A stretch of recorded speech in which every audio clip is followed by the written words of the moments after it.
മണിയുടെ മുഴക്കം, മന്ത്രത്തിന്റെ ഉച്ചാരണം, ഇടക്കയുടെ നാദം ചെവികളെ ആക്ടിവേറ്റ് ചെയ്യും. നല്ല ശബ്ദം കിട്ടി.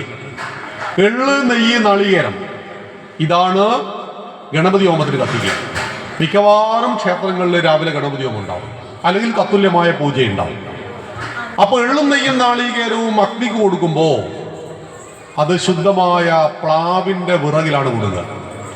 ആ അഗ്നിയിലേക്ക് എള്ളും നെയ്യും നാളികേരം ഒഴിക്കുമ്പോൾ എന്ത് സംഭവിക്കുന്ന പറയാം, പൈറസീൻ എന്നൊരു വാതകം പുറത്തേക്ക് വരും. ഒരൊറ്റ രോഗമാണ് പിന്നെ വീട്ടിലുണ്ടാവില്ല. അതുകൊണ്ടാണ് കൊല്ലത്തിൽ 1-2 ഗണപതി ഹോമം വീട്ടിൽ നടത്തണമെന്ന് പറയുന്നത്. ഒരൊറ്റ രോഗാണുക്കൾ വീട്ടിലുണ്ടാവില്ല. എല്ലാത്തിനെയും ശുദ്ധീകരിച്ച് കളയും. കാരണം എള്ള്, നെയ്യ്, നാളികേരം അഗ്നിക്ക് കൊടുക്കുന്നു എന്ന് പറയുമ്പോൾ അത്രയേറെ വിശിഷ്ടമായ വാതകമാണ് പുറത്തേക്ക് വരിക. നമ്മൾ പ്ലാസ്റ്റിക് ആരെങ്കിലും ഇവിടുന്ന് കത്തി, നമ്മൾ പറയില്ലേ പ്ലാസ്റ്റിക് ആരോ കത്തിച്ചിട്ടുണ്ട്. എന്നാൽ ഒരു വെളിച്ചെണ്ണ മില്ലിൻ്റെ അടുത്തോട്ട് പോകുമ്പോഴോ നമ്മൾ ഓടുവോ? ഇല്ല, നല്ല സുഗന്ധം വരും ഇല്ലേ? വെളിച്ചെണ്ണ മില്ലിൻ്റെ അടുത്തൊരു നല്ല ഒരു ഹാപ്പിനെസ് സുഗന്ധം കിട്ടും നമുക്ക്.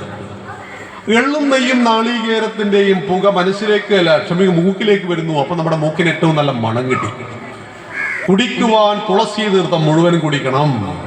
നെറ്റിയിൽ തൊടുവാൻ ചന്ദനം, കുങ്കുമം, ഭസ്മം, ഒരു തുളസിക്കതിരി കിട്ടും. അത് സോഫ്റ്റ് സ്കിൻ ഇവിടെയാണ്, ഇവിടെ കൊണ്ടുപോയിട്ട് പോകും. ആലോചിച്ച് നോക്കൂ, 5 മിനിറ്റ് അമ്പലത്തിൽ ചെലവഴിച്ചാൽ കണ്ണിന് ഏറ്റവും നല്ലത് കിട്ടും, മൂക്കിന് ഏറ്റവും നല്ലത് കിട്ടും, ചെവിക്കും ത്വക്കിനും നാവിനും എല്ലാം നല്ലത് കിട്ടും. പഞ്ചേന്ദ്രിയങ്ങളും പഞ്ചഭൂതങ്ങളും പഞ്ചരസങ്ങളും ഒന്നിക്കുന്ന ഏക കേന്ദ്രം ഏതാണ്? ഹിന്ദുവിന്റെ ക്ഷേത്രത്തിൽ പോകുമ്പോൾ കുളി നിർബന്ധമാണോ? ഇവിടെയൊക്കെ നിർബന്ധം അല്ലേ? കുളിക്കാതെ ക്ഷേത്രത്തിൽ പോകാൻ പറ്റുമോ? രാവിലത്തെ കുളിയുടെ പ്രത്യേകത എന്താ? മനുഷ്യൻ രാവിലെ 6 മണിക്കൂർ രാത്രി കിടന്നുറങ്ങുന്നു, 7 മണിക്കൂർ കിടന്നുറങ്ങുന്നു. എന്തൊക്കെ സംഭവിക്കും? ഒരുപാട് പ്രവർത്തനങ്ങൾ ശരീരം ചെയ്തുകൊണ്ടിരിക്കും. നമ്മൾ പ്രാഥമിക കൃത്യങ്ങളെല്ലാം നിർവഹിച്ചു. രക്തത്തിലെ മാലിന്യങ്ങൾ ശരീരം പുറത്താക്കുന്നതിലൂടെയാണ്. അപ്പം നമ്മൾ കണ്ണിലൊക്കെ അസ്വസ്ഥ പല സാധനങ്ങളും. അപ്പം നമ്മൾ കണ്ണ് കഴുകി, പല്ല് തേച്ചു, ശൗചാലയത്തിൽ പോയി, ഇതൊക്കെ ചെയ്തു. പക്ഷെ രാവിലെ കുളിച്ചില്ലെങ്കിലുള്ള പ്രശ്നം എന്താണെന്നറിയാമോ? രക്തത്തിലെ മാലിന്യങ്ങളെ മൊത്തം രോമകൂപങ്ങളിലൂടെയാണ് ശരീരം പുറത്താക്കുക. അതുകൊണ്ട് ഏത് സുന്ദരനും സുന്ദരി രാവിലെ നക്കി നോക്കൂ, വേണമെങ്കിൽ നാളെ തുടങ്ങിക്കോളൂ കേട്ടോ. ഉപ്പ് രസം കാണും. അപ്പൊ രാവിലെ കുളിക്കുമ്പോൾ നമ്മുടെ ശരീരം ക്ലീൻ ചെയ്യും. 2 കുളിയൊക്കെ നിർബന്ധമാണ്. ഇനി 2 നേരം കുളിക്കാൻ എനിക്ക് പറ്റില്ല എങ്കിൽ 1 കുളി മാത്രമേ പറ്റുള്ളൂ. അത് രാവിലെ ആയിരിക്കും. കുളിച്ച് വെക്കരുത്. തലേദിവസം കുളിച്ച് വെക്കുന്ന പരിപാടി. അങ്ങനെ ഒരു കുട്ടിയോട് ചോദിച്ചാൽ പറഞ്ഞു, ഞാൻ കുളിച്ച് വെച്ചതാണ് തലേദിവസം. അങ്ങനെ ഉണ്ടോ? ഒരാഴ്ചക്ക് ഒന്നിച്ച് കുളിച്ച് വെക്കുക, അങ്ങനെ പരിപാടിയൊക്കെ ഉണ്ടോ? അങ്ങനെയൊന്നുമില്ല. എല്ലാ ദിവസവും കുളിക്കണം. ആ കുളി രാവിലെ ആയിരിക്കും. രാവിലെ ആകുമ്പോൾ ശരീരം അത്രയേറെ ബോഡി തീർച്ചയായിട്ടും ക്ലീൻ ആവും. മാത്രമല്ല ശരീരം ഫ്ലെക്സിബിൾ ആവും. നിങ്ങൾ കുളിക്കുന്നതിന് മുമ്പ് വളയാൻ നോക്കൂ, കുളിച്ചതിന് ശേഷം വളയാൻ നോക്കൂ. ഏതായിരിക്കും എളുപ്പം? കുളിച്ചു കഴിഞ്ഞാൽ തീർച്ചയായിട്ടും ആധുനിക സംവിധാനങ്ങളെല്ലാം വീട്ടിലുണ്ടാവണം, ഷവറൊക്കെ ഉണ്ടാവണം. പക്ഷെ കുളിക്കാൻ ബക്കറ്റ് വെള്ളം മഗ്ഗിൽ പാർന്ന് കുളിക്കാൻ നിങ്ങൾ ശ്രമിച്ചു നോക്കൂ. ഇത്രയും നല്ല വ്യായാമം നട്ടലിന് വേറെ കിട്ടില്ല. മുമ്പ് പന്തിപ്പായി വിരിച്ചിട്ട് അവിടെ നിന്നായിരുന്നു ഭക്ഷണം കഴിക്കുക. നമ്മൾ അറിയാതെ തന്നെ നമ്മുടെ ഊര ഒരു 10-30 പ്രാവശ്യം അങ്ങോട്ടും ഇങ്ങോട്ടും ഈ ഊരിട്ടെടുത്തിട്ട് വായിൽ വെക്കണ്ടേ? അപ്പൊ എന്ത് ചെയ്യും? ഊരക്ക് പണി കിട്ടിയിരുന്നു. ഇപ്പം തീന്മേശയിൽ പണിയില്ല.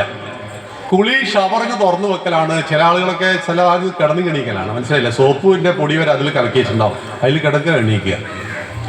കുളി എന്ന് പറഞ്ഞാൽ ഏറ്റവും നല്ല വ്യായാമം കൂടിയായിരുന്നു. നിങ്ങൾ രാവിലെ 10 മിനിറ്റ് കുളിക്കാൻ എടുക്കുമ്പോൾ നിങ്ങൾ അറിയാതെ ഒരു 50 പ്രാവശ്യം കുനിഞ്ഞു നിവരും. 50 പ്രാവശ്യം കുനിഞ്ഞു നിവരുന്ന ആളുടെ ഊരക്ക് ഇപ്പം എന്ത് പ്രോബ്ലം വരാനാ? 45 വയസ്സാകുമ്പോഴേക്ക് ഊരക്ക് പണി വരുന്നത് കുളി ഷവറിലായതുകൊണ്ടായിരിക്കാം. ഇതൊക്കെ ഒരു കാരണങ്ങളാണ്. രാവിലെ എഴുന്നേറ്റ് കുളിക്കുമ്പോൾ നമ്മളോട് പറഞ്ഞു 7 നദികളുടെ വെള്ളത്തിൽ കുളിക്കണം. 7 നദിയിലെ വെള്ളത്തിൽ രാവിലെ പോയിട്ട് കുളിക്കാനൊക്കെ നടക്കുമോ? ഇല്ല. അതുകൊണ്ട് 7 നദികളെ കുളിമുറിയിൽ കൊണ്ടുവരാനാണ് പറഞ്ഞത്. ഗംഗൈ യമുനൈ ചൈവ ഗോദാവരി സരസ്വതി നർമ്മദേ സിന്ധു കാവേരി ജലേസ്മിൻ സന്നിധിം ഗുരു എന്ന് പറഞ്ഞാൽ രാവിലെ നിങ്ങൾ കുളിക്കുന്നതിന് മുമ്പ് രാഷ്ട്രത്തെക്കുറിച്ചൊരു ബോധം ഉണ്ടാവും. ഗംഗയും യമുനയും ഗോദാവരിയും സരസ്വതിയും കാവേരി എവിടെയാ? ഇങ്ങ് കർണാടകയിലാണ്. ഹിമാലയം മുതൽ കർണാടക വരെയുള്ള നദികളിലാണ് ഞാൻ കുളിക്കുന്നത് എന്ന ബോധമുണ്ടെങ്കിൽ നിങ്ങൾ രാവിലെ രാജ്യത്തിന്റെ പണി എങ്ങനെ കൊടുക്കാമെന്നല്ല ചിന്തിക്കുക. എൻ്റെ രാഷ്ട്രത്തിന് വേണ്ടി ഈ ദിവസം എന്താ അങ്ങോട്ട് കൊടുക്കാം? രാഷ്ട്രയിലെ നമ്മളുണ്ടോ? ഗൾഫ് രാജ്യത്തിലെ പണം കൊണ്ടാണ് മലപ്പുറവും കേരളമൊക്കെ വളരെ മുന്നേറിയത്, ഒരു സംശയമില്ല. എപ്പോഴും നമുക്ക് അവരോട് നന്ദിയുള്ളവരായിരിക്കും. നമ്മളിത് കാണുന്ന വളർച്ചയ്ക്ക് ഉയർച്ചയ്ക്ക് പ്രധാന കാരണം ഇവിടെ വലിയ മുന്നണികളൊന്നും മാറി മാറി ഭരിച്ചിട്ടില്ല. 50 ലക്ഷം മലയാളികൾ ഗൾഫിൽ പോയി പണിയെടുക്കുന്നുണ്ടാ. പക്ഷെ ഗൾഫിലെ ജീവിതം സുരക്ഷിതമാണോ? എപ്പോഴാ ബോംബ് വന്ന് തലയിൽ വീഴുകയെന്ന് ഇപ്പം പറയാൻ പറ്റുമോ? അതുകൊണ്ട് ഇപ്പോൾ ഫ്ലൈറ്റിൽ എല്ലാവരും നാട്ടിലേക്ക് വരുന്നുണ്ടോ? എല്ലാം പ്രശ്നങ്ങളാണ്. പക്ഷെ ഭാരതത്തിൽ ജീവിക്കാൻ നമുക്ക് എന്തെങ്കിലും പേടിയുണ്ടോ? രാവിലെ വീട്ടിൽ നിന്ന് ഇറങ്ങിയാൽ വൈകുന്നേരം വീട്ടിലെത്തുമെന്ന് ഉറപ്പുണ്ട്. പാകിസ്ഥാനിലെ ഒരുത്തനും ഈ ഉറപ്പില്ല. അഫ്ഗാനിസ്ഥാനിലെ ഒരു സ്ത്രീക്കും വീട്ടിന് പുറത്തിറങ്ങാൻ കഴിയില്ല, ഒരു സ്ത്രീക്കും പുറത്തിറങ്ങാൻ കഴിയില്ല. നമ്മുടെ മക്കളൊക്കെ അഫ്ഗാനിസ്ഥാന്റെ ചിത്രവും അതിന്റെ ലേഖനമൊക്കെ ഒന്ന് വായിപ്പിച്ച് പഠിപ്പിച്ചു കൊടുക്കണം. 3 മാസം മുമ്പ് മാതൃഭൂമി അതിൽ ലേഖന പരമ്പര വന്നിരുന്നു, ഒരു ലേഡി ജേർണലിസ്റ്റിന്റെ ലേഖന പരമ്പര. അഫ്ഗാനിസ്ഥാനിൽ സംഭവിക്കുന്നത് MBBS 4ാം വർഷം പഠിക്കുന്ന പെൺകുട്ടികളുടെ ഹോസ്റ്റലിലേക്ക് ഭീകരന്മാർ കയറി ചെന്നു. 2 കൊല്ലം മുമ്പുള്ള ചരിത്രം പറയുന്നു. അമേരിക്കയിൽ നിന്ന് അഫ്ഗാനിസ്ഥാൻ താലിബാൻ ഭരണം പിടിച്ചപ്പോൾ MBBS 4ാം വർഷം പഠിക്കുന്ന പെൺകുട്ടികളുടെ ഹോസ്റ്റലിലേക്ക് കയറി ചെന്ന ഭീകരന്മാർ ആ പെൺകുട്ടികളോട് പറഞ്ഞു, ഇന്നത്തോടുകൂടി നിങ്ങളുടെ പഠനം തീർന്നു, നാളെ മുതൽ തുന്നാൻ പോയാൽ മതി, തുന്നൽ പഠിക്കുക, വീട്ടിൽ പോവുക, തുന്നൽ പഠിക്കാൻ പോവുക. അന്ന് രാത്രി ആ പെൺമക്കൾ കെട്ടിപ്പിടിച്ച് പൊട്ടിക്കരയുന്ന രംഗമുണ്ട്. അതിനെക്കുറിച്ച് ലേഖിയെ പറയുന്നത്. തുന്നൽ പണി മോശമൊന്നുമല്ല, നല്ല പണിയാണ്. പക്ഷെ MBBS മെഡിക്കൽ കോളേജിൽ പഠിക്കുന്ന കുട്ടികൾ നാളെ മുതൽ MBBS പഠിക്കണ്ട, നീ സ്ത്രീയാണ്, നീ ഡോക്ടർ ആവണ്ട, എഞ്ചിനീയർ ആവണ്ട, നീ ഗർഭപാത്രം മാത്രമായാൽ മതി, പെരുകിക്കൊള്ളുക, നീ എവിടെയും പോകണ്ട എന്ന് പറഞ്ഞാൽ നമ്മുടെ ഹിന്ദു മക്കളോടാ പറഞ്ഞെങ്കിലും ചിന്തിക്കാൻ പറ്റുമോ, അംഗീകരിക്കാൻ പറ്റുമോ? അതുകൊണ്ട് ഞാൻ എല്ലായിടത്തും പറഞ്ഞ് ബോറടിപ്പിച്ച ഒരു അനുഭവമുണ്ട്. ഞങ്ങൾ കോട്ടയത്തേക്ക് പോകുമ്പോൾ ഈ താനൂരിലെത്തിയപ്പോൾ 3 പെൺകുട്ടികൾ ഞങ്ങളുടെ ഓപ്പോസിറ്റ് സൈഡിൽ വന്നിരുന്നു ട്രെയിനിൽ. ഒരു മുസ്ലിം പെൺകുട്ടിയും 2 ഹിന്ദു പെൺകുട്ടികളും. മുസ്ലിം പെൺകുട്ടി തട്ട ഇങ്ങനെ വലിച്ച് താത്തുന്നുണ്ട്. അവരുടെ മുടി നമ്മൾ കാണാതിരിക്കാൻ, അതിനൊന്നും നമ്മൾ കയറി ഇടപെടരുത്. അവരുടെ വിശ്വാസമല്ലേ, അവരുടെ മുടി അവർ കാണിക്കുന്നില്ല എന്ന് പറയുന്നത്. എന്ത് കുഴപ്പം, നമുക്ക് ഒരു കുഴപ്പമില്ല. പക്ഷേ ഈ മുഖം മറക്കുമ്പോൾ ഇത് ആണാണോ പെണ്ണാണോ എന്ന് മനസ്സിലാവില്ല. കഴിഞ്ഞ ദിവസം പെരുമ്പാവൂരിൽ ബസ്സിൽ നിന്ന് പിടിച്ചു 3 ആളെ. സംശയം തോന്നി പിടിക്കുക, തോന്നുമ്പോൾ ബംഗാളി ആണുങ്ങളാണ്, താടിയൊക്കെ വെച്ച ആളുകളാണ്. പക്ഷെ പറഞ്ഞു ധരിച്ച് ഇത് ആണാണോ പെണ്ണാണോ എന്ന് മനസ്സിലാകുന്നില്ല. കണ്ണ് കണ്ടിട്ട് ആണാണോ പെണ്ണാണോ എന്ന് മനസ്സിലാക്കാൻ കഴിയില്ല. മുഖം മറച്ചു കഴിഞ്ഞാൽ ആണിനെയും പെണ്ണിനെയും തിരിച്ചറിയാൻ കഴിയില്ല. മുഖം പുറത്താക്കിയാലോ, മുടി കണ്ടില്ലെങ്കിലും ആളെ മനസ്സിലാവും. പെണ്ണിന്റെ മുഖവും ആണിന്റെ മുഖവും വ്യത്യസ്തമാണ്. അതിനോട് നമ്മൾ എതിർപ്പ്. അപ്പൊ പെൺകുട്ടി ഇങ്ങനെ ഈ തട്ടം ഇങ്ങനെ വലിച്ചു താക്കുന്നുണ്ട്, മുടി ഞങ്ങൾ കാണാതിരിക്കാൻ. തൊട്ടടുത്ത് ഹിന്ദു പെൺകുട്ടി ഇരിക്കുന്നുണ്ട്. പാൻറ് ഇട്ടിട്ടുണ്ടോ എന്ന് ചോദിച്ചാൽ ഇട്ടിട്ടുണ്ട്, ഇട്ടിട്ടില്ലെന്ന് ചോദിച്ചാൽ ഇട്ടിട്ടില്ല, മൊത്തം കീറി പറഞ്ഞിരിക്കുന്നു. അതിലും കയറി ചൊറിയാൻ നിൽക്കരുത്, അത് അവളുടെ സ്വാതന്ത്ര്യം. നിങ്ങൾ ഈ സെറ്റ് സാരിയും ചുരിദാറൊക്കെ ഇട്ടതുപോലെ അവൾക്ക് അവരുടെ വസ്ത്ര സ്വാതന്ത്ര്യമുണ്ട്. പക്ഷെ ഈ പാൻറ് വിട്ടിട്ട് ശരീരത്തിലെ മുഴുവൻ ഭാഗങ്ങളും പുറത്ത് കാണിച്ചിട്ട് അവൾക്കൊരു ചോദ്യമുണ്ട്, ഹിന്ദു ആയതിൽ അഭിമാനിക്കാൻ ഇപ്പം എന്താ ഉള്ളത്? എൻ്റെ പൊന്നു മോളെ, നിനക്ക് ആ പാൻറ് ഇടാൻ പറ്റണമെങ്കിൽ നീ ഹിന്ദു പെൺകുട്ടി ആയിരിക്കണം. നിനക്ക് കീറി പറഞ്ഞ പാൻറ് ഉണ്ടോ, നീ ഒരു ഹിന്ദു പെൺകുട്ടി ആയിരിക്കണം. നീ ഒന്ന് മതം മാറി നോക്കൂ, വളരെ ബുദ്ധിമുട്ടായിരിക്കും. നിന്റെ വസ്ത്രം മതം നിശ്ചയിക്കും. ഈ സ്വാതന്ത്ര്യത്തെ നമ്മൾ അറിയണം. അപ്പൊ ഞാൻ എന്തൊരു അമ്പലത്തിൽ പോകുന്നു എന്ന് കുട്ടിയെ പഠിപ്പിക്കണം. ഹിന്ദു നൽകുന്ന വിശാലമായ സ്വാതന്ത്ര്യത്തെ പഠിപ്പിക്കണം. ഈശ്വര വിശ്വാസിയായ വാൽമീകി ഹിന്ദുക്കൾ എന്താ വിളിച്ചത്? വാൽമീകി മഹർഷി ആയുർവേദം എന്ന ശാസ്ത്രഗ്രന്ഥം എഴുതി. ആയുർവേദ ആധ്യാത്മിക ഗ്രന്ഥമല്ല, ശാസ്ത്രീയ ഗ്രന്ഥമാണ്. അദ്ദേഹത്തെ എന്താ വിളിച്ചത്? ചരക മഹർഷി. കല്യാണത്തിന് മുമ്പ് 3 പുസ്തകം വായിക്കണമെന്ന് നമ്മളോട് പറയാം. നമ്മുടെ ആചാര്യന്മാർ ആയിരക്കണക്കിന് കൊല്ലം മുമ്പ് ഇതൊക്കെ എങ്ങനെ രൂപീകരിച്ചെന്ന് പറയും. നിങ്ങൾ 3 പുസ്തകം വായിക്കണം, എന്നിട്ടേ കല്യാണം കഴിക്കണം. വായിക്കാനല്ല പറഞ്ഞത്, പഠിക്കണം. ഈ 3 ഗ്രന്ഥങ്ങൾ പഠിച്ചതിന് ശേഷം വിവാഹം കഴിക്കണം. ഒന്നാമത്തേത് അർത്ഥശാസ്ത്രം. സമ്പത്തില്ലാതെ കുടുംബത്തെ മുന്നോട്ട് കൊണ്ടുപോകാൻ കഴിയില്ല. അതുകൊണ്ട് പണം ഉണ്ടാക്കണം. സന്യാസിമാർക്ക് കൊടുത്ത ഉപദേശം നമ്മൾ സ്വീകരിക്കരുത്. ചില ആളുകൾ, ആചാര്യന്മാരൊക്കെ സ്റ്റേജിൽ വന്നിട്ട് പറയാറുണ്ട്, നിങ്ങൾ മരിക്കുമ്പോൾ മൊട്ടുസൂചി കൊണ്ടുപോവോ? കണ്ടങ്ങിരിക്കും ജനങ്ങളെ കണ്ടില്ലെന്ന് വരുത്തുന്നതും ഭവാൻ എന്നൊക്കെ പറഞ്ഞിട്ടുള്ള ആ വാക്കുകളെല്ലാം എടുത്തിട്ട് കുടുംബസ്ഥനോട് തെറ്റായിട്ട് വ്യാഖ്യാനിക്കും. ആചാര്യന്മാർ നമ്മളോട് പറഞ്ഞത് വീട്ടിൽ കുബേരനെ വെക്കണമെന്നാണ്. നമ്മുടെ ദൈവത്തിന്റെ പേരാണ് കുബേരൻ. കുബേരന് സ്വന്തമായിട്ട് വിമാനം ഉണ്ടായിരുന്നു, അതാണ് പുഷ്പക വിമാനം. ആലോചിച്ച് നോക്കൂ നിങ്ങൾ. അപ്പോ സമ്പത്തിനെ ആരാധിക്കുവാൻ പഠിപ്പിച്ചൊരു ധർമ്മശാസ്ത്രം നമുക്കുണ്ടായിരുന്നു. സമ്പത്തുണ്ടാകണം, അതാണ് അർത്ഥശാസ്ത്രം. വിവാഹബന്ധത്തിൽ പ്രധാനമാണ് കാമം. കാമത്തെ, സെക്സിനെ നമ്മൾ നിഷേധിച്ചിട്ടില്ല. നിങ്ങൾ മധുര മീനാക്ഷിയിൽ ചെന്നാലും തഞ്ചാവൂർ ചെന്ന് കഴിഞ്ഞാലൊക്കെ നിങ്ങൾക്ക് ഗോപുരത്തിന്റെ മുകളിൽ ഉടുതുണിയില്ലാത്ത ആണിന്റെ പെണ്ണിന്റെ ലൈംഗിക പൊസിഷന്റെ ഒക്കെ ഒരുപാട് കാര്യങ്ങൾ കാണാം. ഇത് പാപാണോ? നമ്മുടെ നാട്ടിൽ ഏറ്റവും പ്രധാനമാണ് ലൈംഗിക വിദ്യാഭ്യാസം. അത് ആചാര്യന്മാർ ആയിരക്കണക്കിന് കൊല്ലം മുമ്പ് ഉണ്ടാക്കിയിട്ടതാണ് കാമശാസ്ത്രം. 3ാമത്തേതാണ് നീതിശാസ്ത്രം. എങ്ങനെ പെരുമാറണം, ആരോട് പെരുമാറണം, വീട്ടിൽ എങ്ങനെ പെരുമാറണം, ഒരു ബസ്സിൽ കയറിയാൽ എങ്ങനെ പെരുമാറണം, യാത്രക്കാരോട് എങ്ങനെ പെരുമാറണം, സ്കൂളിൽ അധ്യാപകന്മാരോട് എങ്ങനെ പെരുമാറണം. അതായത് ഈ പെരുമാറ്റത്തിലൂടെയാണ് ഒരു മനുഷ്യനെ വിലയിരുന്നത്. നിങ്ങൾ ഏത് വീട്ടിൽ നിന്ന് വരുന്നു എന്നത് പ്രസക്തമല്ല. നിങ്ങളുടെ വാക്കിന്റെ അടിസ്ഥാനത്തിലാണ് നിങ്ങൾ ഒരാൾ വിലയിരുത്തുന്നത്. വായിൽ നിന്ന് വീണ വാക്കിന്റെ അടിസ്ഥാനത്തിലാണ് നിങ്ങൾക്ക് നിലയും വിലയും കിട്ടുന്നത്. ഏത് വീട്ടിലെ കുട്ടിയാണ് എന്നൊന്നും നമുക്ക് ചോദ്യമില്ല.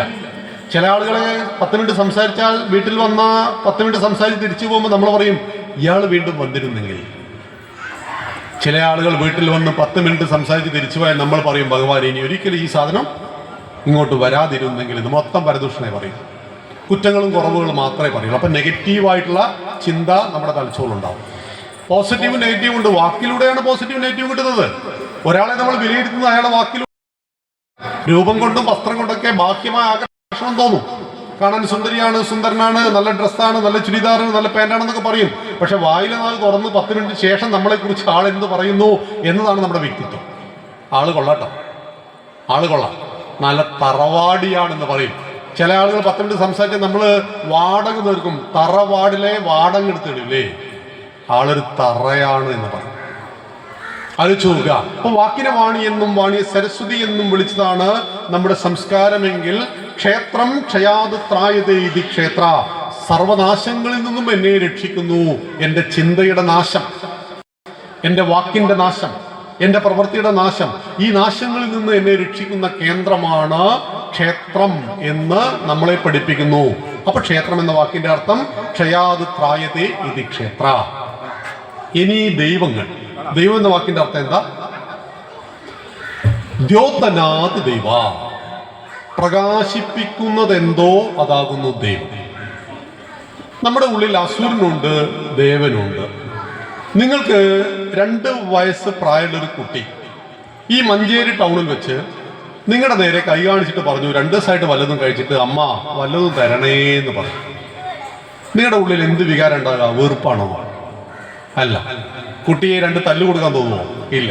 നമ്മുടെ ഉള്ളിൽ കരുണ, ആർദ്രത, ദയ, ഈ 3 വികാരങ്ങൾ ഉണ്ടാവും. ഇത് എവിടുന്നാ വരുന്നത്? കരുണ, ദയ എന്നൊക്കെ പറയുന്നത് കയ്യിൽ നിന്നാണ് വരുന്നത്, കാലിൽ നിന്നാണ് വരുന്നത്? അല്ല, നമ്മുടെ ഉള്ളിൽ നിന്ന് വരുന്നു. 2 ദിവസമായി ഭക്ഷണം കഴിക്കാത്ത ഒരു കുഞ്ഞിനെ കാണുമ്പോൾ നമ്മുടെ ഉള്ളിൽ നിന്ന് കരുണയുടെ ഉറവ പൊട്ടി ഒലിക്കുന്നത് നമ്മുടെ ഉള്ളിൽ ആ കരുണ ഉള്ളത് കൊണ്ടാണ്. ഇല്ലാത്തൊരു സാധനം പുറത്തു വരുമോ? നമ്മൾ പലപ്പോഴും പലരോടും ക്രോധാകുലരാകുന്നു. കാമക്രോധ മോഹലോഭ മതമാത്സര്യം എന്നീ പറയുന്ന അസുരന്മാരും സത്യം, ധർമ്മം, സ്നേഹം, നീതി, ദയാ, സഹതാപം, കാരുണ്യം, ആർദ്രത തുടങ്ങിയ ദൈവിക വികാരങ്ങളും ഒരേ മനുഷ്യന്റെ ഉള്ളിലുണ്ട്. ചില സാഹചര്യങ്ങൾക്കനുസരിച്ച് ഇത് ഓരോന്നും പുറത്തു വരും. വീട്ടിൽ അച്ഛൻ അമ്മയോട് ചൂടായി, കുറച്ച് കഴിഞ്ഞപ്പോൾ പ്രഷർ കൂടി, അച്ഛൻ താഴെ വീണു. താഴെ വീണപ്പോൾ നാട്ടുകാരെടുത്ത് ആശുപത്രിയിൽ കൊണ്ടുപോയി. എന്താ കാരണം? ചൂടായി. അപ്പൊ ഉള്ളിലുള്ള ക്രോധം പുറത്തേക്ക് വന്നപ്പോൾ ആള് സൈഡായി. രാവിലെ മുതൽ അച്ഛൻ പേരക്കുട്ടിയെ കളിപ്പിച്ചുകൊണ്ടിരിക്കുകയാണ്. വൈകുന്നേരം ചൂടാവുമോ? ഇല്ല. ചെറിയ മക്കളെ മുത്തശ്ശന്മാർക്കും മുത്തശ്ശിമാർക്കും പേരക്കുട്ടികൾക്ക് ഏറ്റവും സ്വാതന്ത്ര്യം കൊടുക്കുക. അങ്ങനെയുള്ള കുഞ്ഞിനെ കളിപ്പിച്ചുകൊണ്ട് വൈകുന്നേരം വരെ ഇരുന്നാൽ നിങ്ങൾക്ക് ക്ഷീണം തോന്നുമോ? ക്ഷീണം തോന്നില്ല. എന്തുകൊണ്ടാ? ഉള്ളിൽ നിന്ന് സ്നേഹം ഉറവ പൊട്ടി ഒഴുകുകയാണ്. അപ്പൊ സ്നേഹവും ഉള്ളിലുണ്ട്, ക്രോധവും ഉള്ളിലുണ്ട്. ദൈവിക വികാരങ്ങൾ പുറത്തു വരും ക്ഷേത്രത്തിൽ വരുമ്പോൾ. ഇപ്പൊ നമ്മള് മഹാവിഷ്ണുവിന്റെ 9ാമത്തെ അവതാരം ആരാ? ശ്രീകൃഷ്ണൻ. ശ്രീകൃഷ്ണൻ ജനിച്ചത് എവിടെയാണ്? ബേബി മെമ്മോറിയൽ ആശുപത്രിയില്ല, മിംസില ഇല്ല, കാരാഗ്രഹത്തിലാണ് ജനിച്ചത്. അമ്മയുടെ മുലപ്പാൽ കുടിച്ചോ ഭഗവാൻ? ഇല്ല. ജനിച്ചുടൻ വസുദേവൻ കൂട്ടയിൽ ചുമന്ന് യമുനാ നദി കടന്ന് നന്ദനോദ്യാനത്തിലെത്തിച്ചു. യശോദ പ്രസവിച്ച കുഞ്ഞിനെ ഇങ്ങോട്ടെടുത്തു, ഈ കുട്ടി അവിടെ വെച്ചു. 6 മാസം പ്രായമുള്ള ഭഗവാനെ മുല കൊടുത്തു കൊല്ലുവാൻ ഒരുത്തി വന്നു. അവിടെ പേരെന്താ? പൂതന. ഭഗവാൻ എന്താ ചെയ്ത്? മുല കുടിച്ചു കൊന്നു കളഞ്ഞു. മുല കൊടുത്തു കൊല്ലാൻ വന്നവളെ ഭഗവാൻ മുല കുടിച്ചു കൊന്നു കളഞ്ഞു. അതായത് നിങ്ങൾക്ക് ശക്തിയില്ല എങ്കിൽ പലരും നിങ്ങളെ പീഡിപ്പിക്കാൻ വരും, നിങ്ങൾ ആക്രമിക്കാൻ വരും. ശക്തിയാണ് ജീവിതം, ദുർബലത മരണമാണ്. Strength is life, weakness is death എന്ന് വിവേകാനന്ദ സ്വാമികൾ ഇടയ്ക്കിടെ പറഞ്ഞത് അതുകൊണ്ടാണ്. ഹിന്ദുക്കൾ ശക്തിശാലികളായിരിക്കണം. ശ്രീകൃഷ്ണനെ ആരെങ്കിലും പിടിച്ച് കുരിശ് തറച്ചോ? രാമനോട് ആരെങ്കിലും വേണ്ടാത്ത കളിച്ചോ? മര്യാദാ പുരുഷോത്തമനായ ശ്രീരാമൻ 72 മിനിറ്റ് കൊണ്ട് 14,000 രാക്ഷസന്മാരെ കൊന്നിട്ടുണ്ട്. ശൂർപ്പണകയുടെ മൂക്ക് ചെത്തിയ വിഷയവുമായി ബന്ധപ്പെട്ട് ചോദിക്കാൻ വന്ന ഘർണടക്കമുള്ള 14,000 ആളുകളെ ആര് കൊന്നു? ഭാര്യയെ തട്ടിക്കൊണ്ടുപോയ രാവണനെയും മക്കളെയും പാലം കെട്ടി അങ്ങോട്ട് ചെന്നിട്ട് അവരെ നിഗ്രഹിച്ചിട്ടുണ്ട് ഭഗവാൻ. നിങ്ങൾക്ക് ശക്തിയുടെ ഭാഷ പ്രയോഗിക്കുവാൻ കഴിയും. ഒസാമ ബിൻ ലാദന്റെ അരികിൽ നിങ്ങൾക്ക് സ്നേഹം പ്രകടിപ്പിച്ച് ഒന്നും കീഴ്പ്പെടുത്താൻ കഴിയില്ല. അവിടെ ശക്തി മാത്രമേ നടക്കുള്ളൂ. ഹനുമാൻ കടൽ ചാടിക്കിടക്കുകയാണ്. കടൽ ചാടിക്കിടക്കുന്ന ഹനുമാന്റെ മുന്നിൽ 3 പ്രതിസന്ധി ഉണ്ടായി. ഒന്നാമത്തേത് സുരസമാതാവ് വാവിളർന്നിട്ട് പറഞ്ഞു, കയറിക്കോ, ഇതിലൂടെ പോകുന്നതല്ല എൻ്റെ ഫുഡാണെന്ന് പറഞ്ഞു.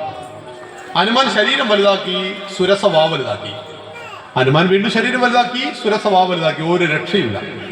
ഹനുമാന് മനസ്സിലായി ശക്തി കൊണ്ട് സുരസമാതാവിനെ കീഴ്പ്പെടുത്തുവാൻ കഴിയില്ലെന്ന് മനസ്സിലാക്കി ഹനുമാൻ ഇത്രയാണ്. എന്നിട്ട് നേരെ ഉള്ളിലേക്ക് കയറി പുറത്തേക്ക് വന്നിട്ട് ഒരൊറ്റ നമസ്കാരം, അമ്മേ രാമകാര്യത്തിന് പോവുക, എന്നെ അനുഗ്രഹിക്കണം. അമ്മയ്ക്ക് പിന്നെ മകനെ പിടിച്ചിടാൻ പറ്റുമോ? അനുഗ്രഹിച്ചുകൊണ്ട് ഹനുമാനെ വിട്ടു. സ്നേഹം കൊണ്ട് കീഴ്പ്പെടുത്തി സുരസയെ. ശക്തി അവിടെ നടക്കില്ല. കുറച്ചുകൂടി കഴിഞ്ഞപ്പോൾ ആരോ കാല് പിടിച്ച് വലിക്കുക. ഛായാഗ്രാഹിണി, നിഴല് പിടിച്ച് വലിച്ചു കൊന്നു നിന്നവൾ നിന്നു കൊടുത്തു. അടുത്തെത്തിയപ്പോൾ ഒരു ചവിട്ട് വെച്ചു കൊടുത്തു, അവളെ കൊന്നു കളഞ്ഞു. ശക്തി കൊണ്ട് ഛായാഗ്രാഹിണിയെ തോൽപ്പിച്ചു. വീണ്ടും അങ്ങനെ പറന്നു പോകുന്ന ഹനുമാന്റെ മുന്നിൽ ഒരു പ്രതിസന്ധി ഉണ്ടായി. അതാണ് മൈനാകം. കടലിൽ നിന്ന് ഉയർന്നു വന്ന വലിയ പർവ്വതം. മൈനാകം പറഞ്ഞു, ഞാൻ നിങ്ങളുടെ ശത്രുവല്ല, മിത്രമാണ്, വെൽവിഷറാണ്, അഭ്യുദയകാംക്ഷിയാണ്. അതുകൊണ്ട് കുറച്ചു നേരം വിശ്രമിച്ച് ഒരു സോഡയൊക്കെ കുടിച്ച് പോടുമെന്ന് പറഞ്ഞു. അപ്പൊ ഹനുമാൻ പറഞ്ഞു, ഞാൻ രാമകാര്യത്തിന് പോവുകയാണ്, വിശ്രമം അരുത്. സ്നേഹം കൊണ്ട് കീഴ്പ്പെടുത്തി. ഒരു കടൽ ചാടിക്കിടക്കുമ്പോൾ 3 പ്രതിസന്ധികൾ ഉണ്ടായി. 3 പ്രതിസന്ധികളെയും ഹനുമാൻ നേരിട്ടത് നമ്മുടെ മക്കളെ പഠിപ്പിച്ചു കൊടുക്കണം, ഡെയിലി ഉപയോഗിക്കണം. ശക്തി, ബുദ്ധി, സ്നേഹം, സമന്വയം. ഇതിലൂടെ എന്തും ജയിപ്പിക്കാൻ കഴിയും. ഇപ്പൊ രാവിലെ കുട്ടി എഴുന്നേൽക്കണം 6 മണിക്ക്, എഴുന്നേറ്റില്ല. അമ്മ അടുക്കളയിൽ പോയി തിരിച്ചു വന്നു, എഴുന്നേറ്റിട്ടില്ല. 6:30 ഇവൻ എസ് എന്ന് എഴുതിയ പോലെ കിടന്നിട്ടുണ്ട്. മലപ്പുറത്ത് അമ്മമാര് പിന്നീട് വിളിക്കുന്ന വിളി എന്താണെന്ന് എനിക്കറിയില്ല. പക്ഷെ ഞങ്ങളുടെ നാട്ടിൽ ചില അമ്മമാർ ഒരു മൃഗത്തിന്റെ പേര് കൂട്ടി വിളിക്കും. അത് ഈ മലപ്പുറത്ത് ഈ മഞ്ചേരി ഏതാ മൃഗം? പോത്ത്. ഞങ്ങളുടെ നാട്ടിലും പോത്ത് തന്നെയാണ്. പോത്ത് പോലെ കിടന്നുറങ്ങാതെ എണീറ്റ് പോടാ പോടി എന്ന് പറഞ്ഞാൽ കുട്ടി എണീക്കും. പക്ഷെ അതിൽ ചെറിയൊരു കുഴപ്പമുണ്ട് അമ്മമാര്. നമ്മൾ കുട്ടിയെ ആദ്യമായിട്ട് അന്ത്യദിവസം വിളിക്കുന്ന പേരെന്താ? പോത്ത് എന്നാണ്. കുട്ടി ആരായി തീരും? കുട്ടി വലുതായുമ്പോൾ പോത്തായി തീരും. മനസ്സിലായില്ലേ? കാട്ടിലുറങ്ങിപ്പോയി രാമനോട് വിശ്വാമിത്ര മഹർഷി വിളിച്ചുണർത്തുന്ന വെങ്കടേശ്വര സുപ്രഭാതത്തിന്റെ CD കേട്ടിട്ടുണ്ടാവും, വീട്ടിലുണ്ടാവും. കൗസല്യ സുപ്രജ രാമ പൂർവ സന്ധ്യ പ്രവർത്തതേ ഉത്തിഷ്ഠ നരശാർദൂല കർത്തവ്യം ദൈവമാന്വിതം ഉത്തിഷ്ഠോത്തിഷ്ഠ ഗോവിന്ദ ഉത്തിഷ്ഠ ഗരുഡധ്വജ. കേട്ടിട്ടില്ല? കൗസല്യ സുപ്രജ രാമ. കൗസല്യയുടെ ഏറ്റവും നല്ല മകനായ രാമ. പൂർവ സന്ധ്യ പ്രവർത്തതേ, പ്രഭാത സന്ധ്യ പ്രവർത്തിച്ച് തുടങ്ങിയിരിക്കുന്നു. അതായത് സൂര്യൻ ഉദിച്ചിരിക്കുന്നു. ഉത്തിഷ്ഠ, എഴുന്നേൽക്കൂ. ആരോട്? നരശാർദൂല, നരന്മാരിൽ മനുഷ്യന്മാരിൽ ശ്രേഷ്ഠനായവനെ നീ ഇപ്പൊ എന്തിനാണ് എണീക്കുന്നത്? കർത്തവ്യം ദൈവമാന്വിതം, നിന്നിൽ അർപ്പിതമായ ഈശ്വരീയ കർമ്മങ്ങൾ ചെയ്യുവാൻ. കൗസല്യയുടെ പൊന്നു മോനെ എണീക്കുമെന്ന് പറയുന്നതും പോത്തെ എണീക്കുമെന്ന് പറയുന്നതും ഒരുപോലെയാണ് മോനെ. അതുകൊണ്ട് മക്കളോട് ചെയ്യാൻ പാടില്ലാത്ത 12 കാര്യങ്ങൾ, ചെയ്യേണ്ട 18 കാര്യങ്ങൾ നമുക്ക് പിന്നീട് ക്യാമ്പ് വെച്ച് പഠിക്കാം. അതൊക്കെ അമ്മമാര് അച്ഛന്മാരൊക്കെ തയ്യാറാണ്, എല്ലാം അറിയാവുന്നവരാ നിങ്ങൾ. പക്ഷെ ഒന്നുകൂടി തയ്യാറായാൽ കുഴപ്പമൊന്നുമില്ലല്ലോ. ലാളൻ ഏത് 5 വർഷമാണ്? 5 വയസ്സ് വരെ ലാളിച്ച് വളർത്തണം. തേനെ മോനെ ചക്കരെ ഒക്കെ വിളിച്ചോ. 10 വർഷമാണ് ശിക്ഷയെ. 5 വയസ്സ് മുതൽ 15 വയസ്സ് വരെ ശിക്ഷണ നൽകിയില്ലെങ്കിൽ ഇന്ന് പല മാതാപിതാക്കളും അനുഭവിക്കുന്ന പ്രശ്നത. തെക്കോട്ട് വിളിച്ചാൽ വടങ്ങുന്നത്. മക്കൾ അനുസരിക്കുന്നില്ല, പറയുന്നത് കേൾക്കുന്നില്ല, ഒന്നിലും ശ്രദ്ധയില്ല, മൊബൈൽ ഫോൺ കൊണ്ട് കളിച്ചുകൊണ്ടിരിക്കുന്നു. തെറ്റിയാൽ അമ്മയുടെ മൊബൈൽ അവിടെ കയ്യിലുണ്ടാവും. കംപ്ലൈന്റ് തന്നെയാണ്. മക്കൾ ഇഷ്ടമാണ്, നമുക്ക് ഒരുപാട് ഒത്തിരി ഇഷ്ടമാണ്. എന്തുകൊണ്ട്? നിങ്ങൾ 5 വയസ്സ് മുതൽ 15 വയസ്സ് വരെ എന്ത് കൊടുത്തില്ല? ശിക്ഷണം. ശിക്ഷണം എന്ന് പറഞ്ഞാൽ ശിക്ഷയല്ല കേട്ടോ. കുട്ടിയുടെ ഉള്ളിൽ ഗോൾ സെറ്റിംഗ് എന്ന് പറയുന്നത് 10ാമത്തെ വയസ്സിലുണ്ടാക്കണം. 10-നുള്ളിൽ എന്ന് വെച്ചാൽ 15 കൊല്ലം കഴിഞ്ഞ് ഞാൻ ആരായിരിക്കും? 10 വയസ്സുള്ള കുട്ടിക്കുള്ളിൽ ആ ബോധം ഉണ്ടാവണം. ഇന്ന് 10ാം ക്ലാസ്സിൽ പഠിക്കുന്ന കുട്ടികളോട് ചോദിക്കുമോ ലക്ഷ്യം എന്താ? 90% മറുപടി ഒന്നുമില്ല. ലക്ഷ്യം? എന്ത് ലക്ഷ്യം? ലക്ഷ്യ എൻട്രൻസ് കോച്ചിങ് സെന്റർ അല്ലേ? അല്ലടോ, നിന്റെ ലക്ഷ്യം 15 കൊല്ലം കഴിഞ്ഞാൽ നീ ആരായിരിക്കും? 25ാമത്തെ വയസ്സിൽ നീ നാട്ടുകാരുടെ മുന്നിൽ ഭിക്ഷാടനം നടത്തി ജീവിക്കുന്നവനായിരിക്കുമോ? സ്വന്തം കാലിൽ നിന്നുകൊണ്ട് ലോകത്തെ ഞങ്ങൾ എല്ലാ ക്യാമ്പിലും ഒരു ഉദാഹരണം പറയാറുണ്ട്. +2 പഠിക്കുന്ന 2 കൂട്ടുകാർ, അനീഷും ബിനീഷും. അവർക്കൊരു ദിവസം ഒരു ആഗ്രഹം ഉണ്ടായി, 3 സ്റ്റാർ ഹോട്ടലിൽ നിന്ന് ചായ കുടിക്കണം. എവിടുന്ന്? 3 സ്റ്റാർ ഹോട്ടലിൽ പോയി ചായ കുടിക്കണം. സാധാരണ നാട്ടും പ്രദേശത്തെ നാരായണ ചായക്കടയിൽ ചായക്ക് എത്ര പൈസ? 10 രൂപ. ഇതേ ചായ 3 സ്റ്റാർ ഹോട്ടലിലെത്തിയാൽ എത്ര പൈസ എന്നറിയോ? 250. ഇതൊരു 5 സ്റ്റാർ ഹോട്ടലിലെത്തിയാൽ 500. നാരായണ ചായക്കടയിൽ പരിപ്പോടൊക്കെ എത്ര പൈസ? 10 രൂപ. ഇതേ പരിപ്പോട ഒരു മാറ്റവും ഇല്ല. ഇതൊരു 3 സ്റ്റാർ ഹോട്ടലിലെത്തിയാലോ 250 രൂപയാണ്. ആലോചിച്ച് നോക്കൂ. നമ്മുടെ മക്കൾ ഇന്ന് പല വീട്ടിലെ പല കുട്ടികളിൽ അറിയപ്പെടാത്ത കുട്ടികളായിരിക്കും. നാളെ നിങ്ങളുടെ പൊസിഷൻ ഒന്ന് മാറിയാലോ? നിങ്ങളുടെ IAS കാരനോ IPS കാരനോ IFS കാരനോ ആയാലോ ഈ ജില്ല മുഴുവൻ, കേരളം മുഴുവൻ നിങ്ങൾ അറിയപ്പെടുന്നു. ഇന്നേ വീട്ടിലെ യശോദ രാജൻ ദമ്പതികളുടെ മകൻ ഈ വർഷത്തെ IAS-ൽ 1-ാം സ്ഥാനം, അല്ല 5-ാം സ്ഥാനം, അല്ലെങ്കിൽ റാങ്കിൽ 100-ാം സ്ഥാനം എന്ന് പറഞ്ഞാൽ മലയാള മനോരമയും മാതൃഭൂമിയും അടക്കം സകല പത്രത്തിന്റെ ഫ്രണ്ട് പേജിൽ ആ കുട്ടിയുടെ ഫോട്ടോ വരും. മൊബൈൽ ഫോൺ ഇങ്ങനെ മാന്തി കളിച്ച് പോയാലോ? അങ്ങനെ ജീവിക്കാം, അങ്ങനെ മരിക്കാം. കുഞ്ഞുണ്ണി മാഷയുടെ ഭാഷയിൽ പറഞ്ഞാൽ വായിച്ചാലും വളരും, വായിച്ചില്ലെങ്കിലും വളരും, വായിച്ചാൽ വിളയും, വായിച്ചില്ലെങ്കിൽ വളയും. എന്ത് വേണം? വായിക്കണമോ വായിക്കേണ്ടയോ? അത് കുട്ടികൾ തീരുമാനിപ്പിക്കണം. ഇതാണ് ശിക്ഷണം. ലാളനേത് പഞ്ചവർഷാണി ദശവർഷാണി ശിക്ഷയെ. 10 കൊല്ലം 15 വയസ്സ് വരെ കുട്ടികൾക്ക് ശിക്ഷണം നൽകണം. എന്ന് വെച്ചാൽ ഉപദേശങ്ങൾ എല്ലാവർക്കും ഇഷ്ടമാണ്. നമുക്ക് ഉപദേശം ഇഷ്ടമാണോ? നമുക്ക് വിമർശനം ഇഷ്ടമാണ്. നമുക്ക് ഇഷ്ടമില്ലാത്ത നമ്മുടെ കുട്ടിക്ക് ഇഷ്ടമുണ്ടാവും. നിർദ്ദേശം. നീ 1 മണിക്കൂർ 2 മണിക്കൂർ രാത്രി 12 മണി വരെ വെക്കേഷൻ ടൈമിൽ മൊബൈൽ ഫോണിൽ റീൽ കണ്ടുകൊണ്ടിരുന്നാൽ നിന്റെ ലൈഫിൽ നഷ്ടപ്പെടുന്ന കാര്യങ്ങൾ ഇന്നതൊക്കെയാണ്. മറിച്ച് നീ എല്ലാ ദിവസവും പുസ്തകം വായിക്കുന്നു, എല്ലാ ദിവസവും കുറച്ച് സമയം TV കാണുന്നു, കുറച്ച് സമയം മൊബൈൽ കാണുന്നു, നന്നായിട്ട് ആരോഗ്യം ശ്രദ്ധിക്കുന്നു, നന്നായിട്ട് വെള്ളം കുടിക്കുന്നു, ക്ഷേത്രത്തിൽ പോകുന്നു, ഭക്തി ഉണ്ടാകുന്നു, സാമൂഹ്യ വിഷയങ്ങൾ ഇടപെടുന്നു, ആളുകളോട് പെരുമാറാൻ നന്നായിട്ട് പഠിക്കുന്നു, അച്ഛനെയും അമ്മയെ സ്നേഹിക്കുകയും ബഹുമാനിക്കുകയും ഒക്കെ ചെയ്യുന്നു, ബന്ധു വീട്ടിൽ പോകുന്നു, ടൂറിന് പോകുന്നു, സിനിമയ്ക്ക് പോകുന്നു, എല്ലാം നിന്റെ ലൈഫിലുണ്ട് എങ്കിൽ നീ നാളെ എന്തെങ്കിലും ആരെങ്കിലും ആയിത്തീരും. അങ്ങനെ ആയിത്തീരുവാൻ നിനക്ക് ഇപ്പൊ തടസ്സമായി കിടക്കുന്ന എന്തൊക്കെയാണ്? നമ്പർ 1, നീ രാവിലെ എണീക്കുന്നില്ല. അപ്പൊ മോളെ അതൊന്ന് മാറ്റിക്കൂടെ? നിനക്ക് കളറാവണ്ടേ? IAS IPS വേണ്ടേ? ഇങ്ങനെ പോത്തുപോലെ കിടന്നുറങ്ങിയാൽ ശരിയോ എന്നൊക്കെയാണ് ചോദിക്കുന്നത്. എങ്കിൽ എന്ത് സംഭവിക്കും? വിദ്യാർത്ഥിക്ക് 5 ലക്ഷണം ഉണ്ടാവും. 5 ലക്ഷണങ്ങളുള്ള വിദ്യാർത്ഥികളെ നമ്മുടെ വീട്ടിൽ സൃഷ്ടിച്ചെടുക്കാൻ നമുക്ക് കഴിയും. അതിന് അമ്മമാര്, അച്ഛന്മാർ, പ്രത്യേകിച്ച് അമ്മമാർ തയ്യാറാവണം. ക്ഷമയാ ദരിദ്രീ, ക്ഷമിക്കുന്ന കാര്യത്തിൽ ഭൂമിയെ പോലെ ആവാം. കാരണം ഇവന്മാരോട് ക്ഷമിക്കുക എന്ന് പറഞ്ഞാൽ ചില്ലറ പണിയല്ല, നല്ല പണിയുണ്ട്. ഭൂമിയെ പോലെ ക്ഷമിക്കണം. കാല് പൊട്ടിയിട്ട് ആള് വീട്ടിൽ കിടന്നാലോ? അതാരെങ്കിലും ആവട്ടെ, വീട്ടിൽ ആരെങ്കിലും കാല് പൊട്ടി വീട്ടിൽ കിടന്നാലോ? 2 മാസം കക്കൂസിൽ വരെ നമ്മൾ ഒന്നിച്ചു പോകും, ശൗചാലയത്തിൽ വരെ അല്ലേ? പോകില്ലേ? പരിചരിക്കില്ലേ? ശരീരത്തിന് അപകടം പറ്റിയാൽ എത്രയും റിസ്ക് കുടുംബം എടുക്കും. മനസ്സിന്റെ അപകടത്തിനോ? മനസ്സിലുണ്ടാകുന്ന തെറ്റായ ചിന്തകളും മനസ്സിലെ പ്രോബ്ലംസിനും നമ്മൾ ക്ഷമയോടുകൂടി പരിചരിക്കണം. അതുകൊണ്ടെങ്കിൽ എൻ്റെ കുട്ടിക്ക് 5 ലക്ഷണങ്ങളുണ്ടോ എന്ന് അച്ഛനും അമ്മയും പരിശോധിക്കണം. കാകദൃഷ്ടിർ ഭഗധ്യാനം ശ്വാനനിദ്ര തദൈവ അല്പാഹാരം ജീർണവസ്ത്രം ഏതത് വിദ്യാർത്ഥി ലക്ഷണം. 1000കണക്കിന് കൊല്ലം മുമ്പ് നമ്മുടെ ഹിന്ദു ആചാര്യന്മാർ ഒരു വിദ്യാർത്ഥിയുടെ 5 ലക്ഷണങ്ങളെ കൃത്യമായി പഠിപ്പിച്ചു. നമ്മൾ അതൊക്കെ ഫോളോ ചെയ്തിരുന്നുവെങ്കിൽ സാഹിബിന്റെ വിദ്യാഭ്യാസം നമുക്ക് കിട്ടി അന്ന് മുതൽ നമ്മൾ തലതിരിയാൻ തുടങ്ങി. നമ്മുടെ ശാസ്ത്രകാരന്മാരായിട്ടുള്ള നമ്മുടെ ആചാര്യന്മാർ വിദ്യാർത്ഥിക്ക് 5 ലക്ഷണം പറഞ്ഞു. കാക്കയുടെ സൂക്ഷ്മത, കൊക്കിന്റെ ഏകാഗ്രത, പട്ടിയെപ്പോലെ ഉറങ്ങുന്നവർ, പോഷക സമ്പുഷ്ടമായ 7 കാര്യങ്ങളുള്ള ഭക്ഷണം കഴിക്കുന്നവർ, വസ്ത്രം പരമാവധി ഉപയോഗിക്കുന്നവർ. ഒന്നാമത്തേത് കാകദൃഷ്ടി, കാക്കയുടെ സൂക്ഷ്മത. കാക്കയ്ക്ക് പറക് കണ്ണുണ്ടോ? പക്ഷെ കാക്കയെ പറകും തല്ലാൻ പറ്റില്ല. കാക്ക അത്ര സൂക്ഷ്മതയുണ്ടാവും. ആ കാക്കയുടെ സൂക്ഷ്മതയുള്ള വിദ്യാർത്ഥിയുടെ ലക്ഷണം എന്താ ഞാൻ പറയട്ടെ? നമ്മുടെ വീട്ടിലെ കുട്ടിക്ക് അതുണ്ടോ എന്ന് നിങ്ങൾ പരിശോധിക്കുക. ആരോടും പറയരുത്. വീട്ടിലെ രഹസ്യം ആരോടും പറയരുത്. നമ്മുടെ മക്കളുടെ കുറവുകൾ ആരുമായിട്ടും ചർച്ച ചെയ്യരുത്. നമ്മുടെ വീട്ടിലെ പോരായ്മകൾ അടുത്ത വീട്ടിൽ പറയാനേ പാടില്ല. അത് പിന്നെ കുടുംബശ്രീ, അക്ഷയശ്രീ, തൊഴിലുറപ്പ് പദ്ധതി ഇതെങ്ങനെ പോവും? മനസ്സിലായില്ലേ? നമ്മുടെ പോരായ്മ, വീട്ടിലെ പോരായ്മ, കുട്ടിയുടെ പോരായ്മ, ഭർത്താവിന്റെ പോരായ്മ, ഭാര്യയുടെ പോരായ്മ ഒരാളുമായിട്ട് ഡിസ്കസ് ചെയ്യരുത്. എന്തുകൊണ്ടാ? കളവ് പറയരുത്, സത്യം പറയാതിരിക്കാം. എല്ലാ സത്യം എല്ലാവരോടും പറയരുത്. കല്യാണം കഴിച്ച് ആദ്യ രാത്രി പ്രേമിച്ച പെണ്ണിന്റെ മൊത്തം ലിസ്റ്റ് ഭർത്താവിനെ ഏൽപ്പിക്കേണ്ട എന്തെങ്കിലും ആവശ്യമുണ്ടോ?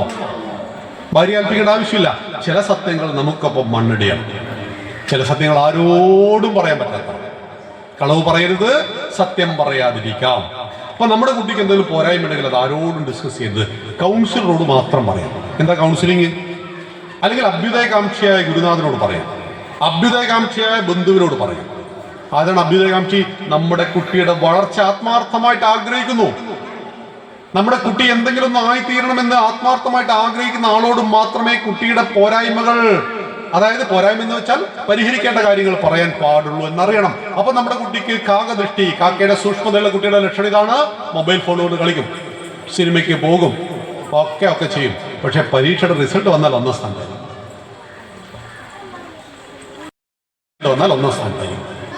കാക്കയുടെ സൂക്ഷ്മതയുള്ള കുട്ടി മൊബൈൽ കണ്ടാൽ അയ്യേ എനിക്കിത് വേണ്ട എന്നും പറയില്ല, ഒക്കെ കളിക്കും. പക്ഷെ അവന്റെ ശ്രദ്ധ എന്തുകൊണ്ട് കളിക്കുമ്പോഴും വിദ്യാഭ്യാസത്തിലായിരിക്കും. കാക്കയുടെ സൂക്ഷ്മത നമ്മുടെ കുട്ടിക്കുണ്ടെങ്കിൽ എല്ലാത്തിലും അവൻ മിടുക്കനായിരിക്കും, ഒന്നാമനായിരിക്കും.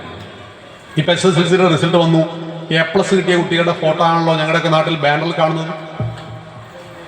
B യും C ഒക്കെ ആയിപ്പോയ ആളുകളുടെ ഫോട്ടോ ഒന്നും കാണുന്നില്ലല്ലോ. ലോകം വിജയികടലാണ്. മെസ്സി കേട്ടിട്ടില്ല? അർജന്റീനയുടെ ഫുട്ബോൾ താരം. മെസ്സിയെ നമ്മുടെ കുട്ടിയൊക്കെ ഇഷ്ടമാണ്. എൻ്റെ മോനടക്കം മെസ്സിയുടെ ടീഷർട്ട് ഇട്ട് പോകുന്നതാണ്. എന്തുകൊണ്ടാ? മെസ്സിക്കൊപ്പം ഫുട്ബോൾ കളിച്ച ഒത്തിരി പേരുണ്ടായിരുന്നു, അവിടെ പേരൊന്നും നമുക്കറിയില്ല. പക്ഷെ വിജയിച്ചവന്റെ പേര് ലോകം എന്നും കുറിച്ചു വെക്കും. നമ്മുടെ കുട്ടികൾ എപ്പോഴും വിജയികളായിരിക്കണമെങ്കിൽ കാക്കയുടെ സൂക്ഷ്മത വേണം. രണ്ടാമത്തെ കൊക്കിന്റെ ഏകാഗ്രത, ഭഗധ്യാനം.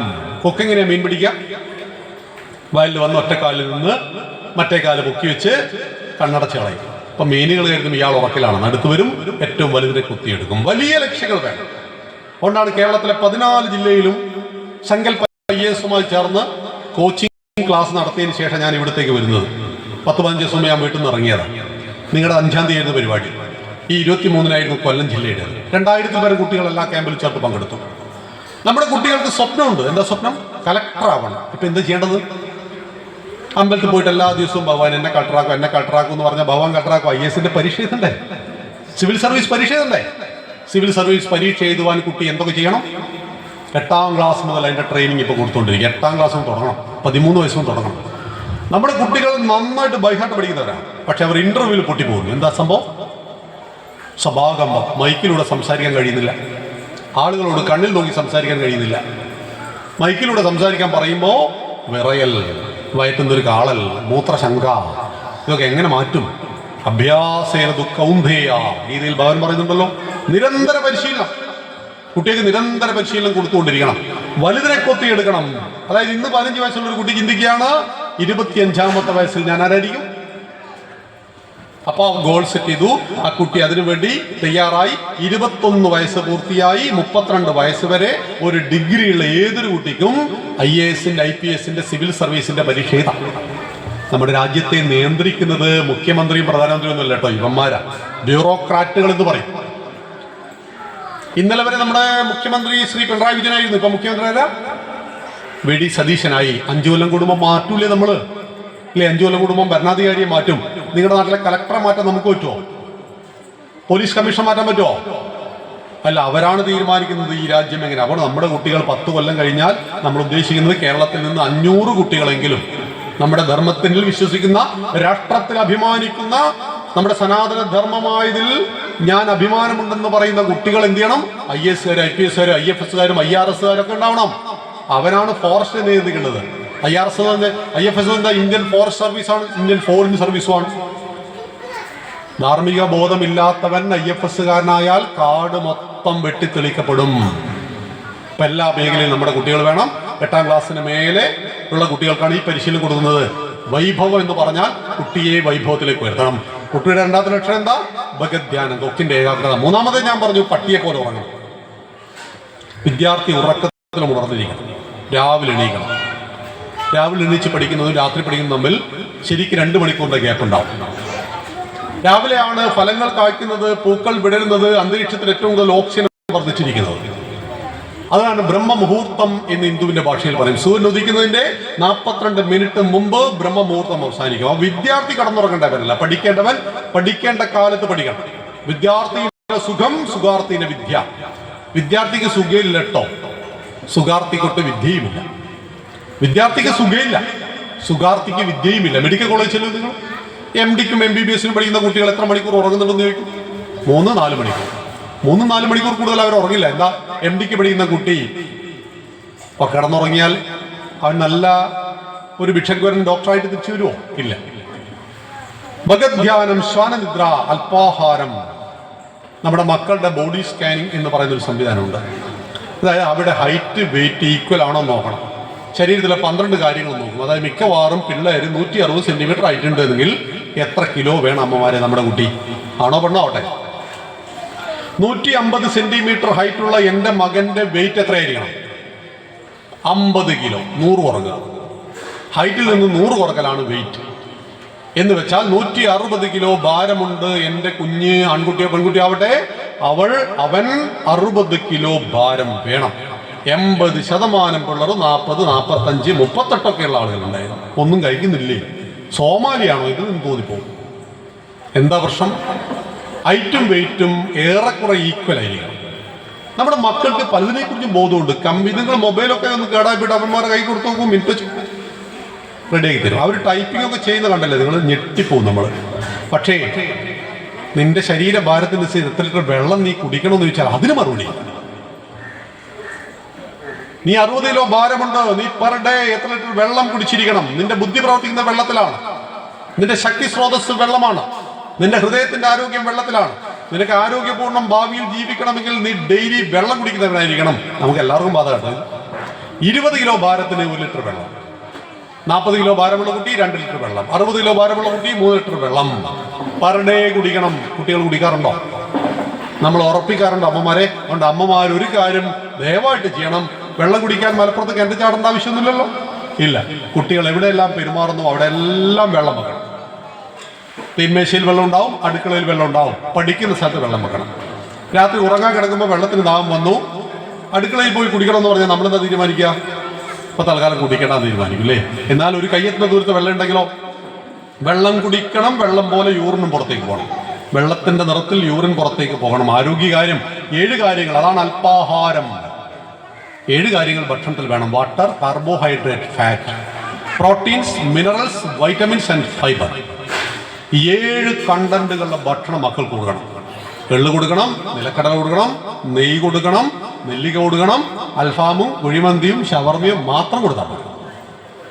ഇതൊന്നും കഴിക്കേണ്ടത് പറഞ്ഞാൽ നടക്കുന്ന കാര്യമില്ല, കാലം മാറി. പക്ഷെ ഇതിനൊപ്പം നല്ലത് കൂടി ചെന്നില്ലെങ്കിലുള്ള കുഴപ്പം എന്താണെന്ന് അറിയോ? ബുദ്ധി വർക്കൗട്ട് ആവില്ല. നിലക്കടലും നെയ്യും കൊടുക്കുന്ന ഒരു കുട്ടിയുടെ ബുദ്ധി എപ്പോഴും ഷാർപ്പായിരിക്കും. അങ്ങനെയൊക്കെയായി നമ്മുടെ ഭക്ഷണ രീതിയിലൊക്കെ മാറ്റം വന്നുപോയി. മക്കൾ നാവിൻ്റെ ടേസ്റ്റിനെ മാത്രം ആശ്രയിക്കുന്നു. നമ്മളും അങ്ങനെ തന്നെയാണല്ലോ. അപ്പം അതിലൊക്കെ മാറ്റം വരുത്തണം. അതാണ് അല്പാഹാരം. ജീർണവസ്ത്രം, അത് മക്കൾക്കുള്ള ലക്ഷണം. വസ്ത്രം പരമാവധി ഉപയോഗിക്കണം. ഒരു ചുരിദാർ ധരിച്ച് വലിച്ചെറിയുമ്പോൾ ആ ചുരിദാർ വാങ്ങുവാൻ എൻ്റെ അച്ഛൻ്റെ അമ്മയുടെ പ്രയത്നം എത്രയുണ്ടെന്ന് കുട്ടിക്ക് തിരിച്ചറിവുണ്ടാകും. വീട്ടിൻ്റെ അലമാരയിൽ വസ്ത്രം വെക്കാൻ സ്ഥലമില്ല, കല്യാണത്തിന് കൊടുക്കാൻ ഒരു നല്ല വസ്ത്രവും ഇല്ല. അങ്ങനെ പലരും പല ബുദ്ധിമുട്ട് അനുഭവിക്കുന്നത് അല്ലേ? കല്യാണത്തിന് പോകുമ്പോൾ കൊടുക്കാൻ നല്ലൊരു ചുരിദാറില്ല, പക്ഷെ വീട്ടിൻ്റെ അലമാരയിൽ വെക്കാനായിട്ട് സ്ഥലവും ഇല്ല. എന്താ കാരണം എന്നറിയോ? വസ്ത്രം ഇങ്ങനെ കൂത്തി നിറച്ചിരിക്കുകയാണ്. ഫാഷൻ അനുസരിച്ച് വസ്ത്രം മാറുമ്പോൾ വസ്ത്രത്തിന് വേണ്ടി നമ്മുടെ പ്രയത്നം എത്ര പോകുന്നു. ലളിത വസ്ത്രധാരയായിരിക്കുന്ന ഒരു വിദ്യാർത്ഥി. നമ്മുടെ വിദ്യാർത്ഥികളായ മക്കൾക്ക് ഈ ലക്ഷണങ്ങളുണ്ട് എങ്കിൽ നിങ്ങൾ ഒരു ടെൻഷൻ അടിക്കേണ്ട. 10 കൊല്ലം കഴിഞ്ഞാൽ നിങ്ങൾ ആഗ്രഹിക്കുന്നതും അവരാഗ്രഹിക്കുന്ന ലക്ഷ്യം അവർ കോഴ്സ് ചെയ്യും. പക്ഷേ ലാളനേത് പഞ്ചവർഷാണി ദശവർഷാണി ശിക്ഷയേ. 10 വർഷം അവർക്ക് ശിക്ഷണം നൽകണം. ശേഷം സമഭാവന. 15 വയസ്സ് കഴിഞ്ഞ പെൺകുട്ടിയുടെ അടുത്ത സുഹൃത്താര അമ്മയായിരിക്കണം. ഇൻസ്റ്റാഗ്രാമിലൂടെ ഇപ്പൊ ലവ് ലെറ്റർ വരുന്നത്. പക്ഷേ നമ്മളൊക്കെ പണ്ട് ലെറ്റർ എഴുതി കൊടുത്തല്ലേ, ആ നിപ്പില്ല കേട്ടോ. ഇപ്പം എല്ലാം മാറി. ഇൻസ്റ്റാഗ്രാമിലൂടെ അപേക്ഷ വന്നാൽ കുട്ടി അമ്മയെ കാണിച്ചു കൊടുക്കണം. ഇങ്ങനെ വന്നിട്ടുണ്ട് ഈ ഓഫർ, ഞാൻ എന്താ ചെയ്യേണ്ട അമ്മേ എന്ന് ചോദിക്കണം. MSc മാത്തമാറ്റിക്സ് പഠിക്കുന്ന മാലക്കാട് കുട്ടി കണ്ണൂരുള്ള കാമുകനെ പ്രണയിച്ചു. ഇൻസ്റ്റാഗ്രാമിലൂടെ പ്രണയിച്ചത്. ചിദാനന്ദപുരി സ്വാമികൾ എപ്പം വരും? കണ്ടവനെ നിങ്ങൾ പ്രേമിച്ചോ, കേട്ടവനെ പ്രേമിക്കരുത്. ഈ കണ്ടവനെ കണ്ടിട്ടല്ലേ നമുക്ക് ബോധ്യപ്പെടുക. ഈ കേട്ടവനെ പ്രേമിച്ചാൽ എന്താണെന്നറിയോ? അവന് പ്രൊഫൈൽ പിക്ചർ കൊടുത്തത് അന്നാട്ടിലൊരു സുന്ദരക്കുട്ടപ്പൻ്റെ ഫോട്ടോ. പ്രണയം ഇങ്ങനെ കത്തി. സൈകെട്ട കാമുകി ഒരു ദിവസം പാലക്കാട് ട്രെയിൻ കയറിയിട്ട് കാമുകനെ കാണുവാൻ കണ്ണൂരിലെത്തി. രാവിലെ 10 മണി, കാമുകനെ കാണുന്നില്ല. റെയിൽവേ സ്റ്റേഷൻ 11 മണി, കാമുകനെ കാണുന്നില്ല. 12 മണിയായപ്പോൾ തലകറങ്ങി വീണു. പോലീസ് വന്നു, പിടിച്ചു. കാമുകന്റെ നമ്പർ തപ്പിയെടുത്തു. കാമുകനെ വിളിച്ചു. കാമുകനെ അറസ്റ്റ് ചെയ്തു. കാമുകനെ കണ്ടതും കാമുകി വീണ്ടും തലകറങ്ങി വീണു. 69 വയസ്സുണ്ടായിരുന്നു. നമ്മുടെ മക്കളൊക്കെ ഒരു സ്വപ്ന ലോകത്താണ്. പ്രണയം വേണ്ടേ? പ്രണയത്തിന്റെ ഉദാഹരണമൊക്കെ അമ്മമാരെ പഠിപ്പിച്ചു കൊടുക്ക്. സതീദേവി ശിവശങ്കരനെ പ്രണയിച്ചതിന്റെ കഥ, ജീവത്യാഗം ചെയ്യേണ്ടി വന്ന സതി ശിവശങ്കരനോടുള്ള പ്രണയം മതിയാകാഞ്ഞിട്ട് പർവ്വതത്തിന്റെ മകളായി പാർവതിയായിട്ട് രാമന്റെയും സീതയുടെയും കഥ. സുഖദുഃഖ സമയകൃത്വ ലാഭവും ജയാജയോ. സുഖത്തിലും ദുഃഖത്തിലും ഒന്നിച്ചു കിടന്ന രാമന്റെ സീതയുടെ കഥ. കാട്ടിൽ പോകുമ്പോൾ സീതാദേവിയോട് രാമൻ പറയുന്നു, വൈദേഹത്തിലെ രാജകുമാരി വൈദേഹി, ജനകന്റെ പുത്രി ജാനകി, നീ വായിൽ സ്വർണ്ണക്കരണ്ടിയുമായി ജനിച്ചവളാ. കാട്ടാറിലെ വെള്ളം കുടിച്ച് കായ്കനികൾ ഭക്ഷിച്ച് ഗുഹയിൽ കിടന്നുറങ്ങി മൃഗങ്ങൾക്കൊപ്പം ജീവിക്കുവാൻ 14 കൊല്ലം കാട്ടിലേക്ക് പോവുകയാണ് നമ്മൾ. നീ വരരുത് വൈദേഹി എന്ന് പറഞ്ഞപ്പോ സീത കൊടുക്കുന്ന ഒരു മറുപടിയുണ്ട്. രാമന്റെ സുഖത്തിൽ മാത്രമല്ല, രാമന്റെ ദുഃഖത്തിലും ഞാൻ കൂടെയുണ്ട്. അതായത് രാമൻ എവിടെയാണോ അതാണ് എനിക്ക് എന്റെ അയോധ്യ എന്ന് പറയുന്നുണ്ട് സീത. എന്തിനാ രാമായണം പഠിക്കുന്നത് എന്നൊക്കെ ചോദിക്കുന്ന ധാരാളം മക്കൾ ഇക്കൂട്ടത്തിൽ ഉണ്ടാവും അല്ലേ? രാമായണം പഠിച്ചിട്ട് ഇപ്പൊ എന്താ കാര്യം, PSCക്ക് ചോദ്യം വരും എന്നൊക്കെ ചോദിക്കുന്നവരുണ്ട്. എന്തിനാ രാമായണം പഠിക്കുന്നത്?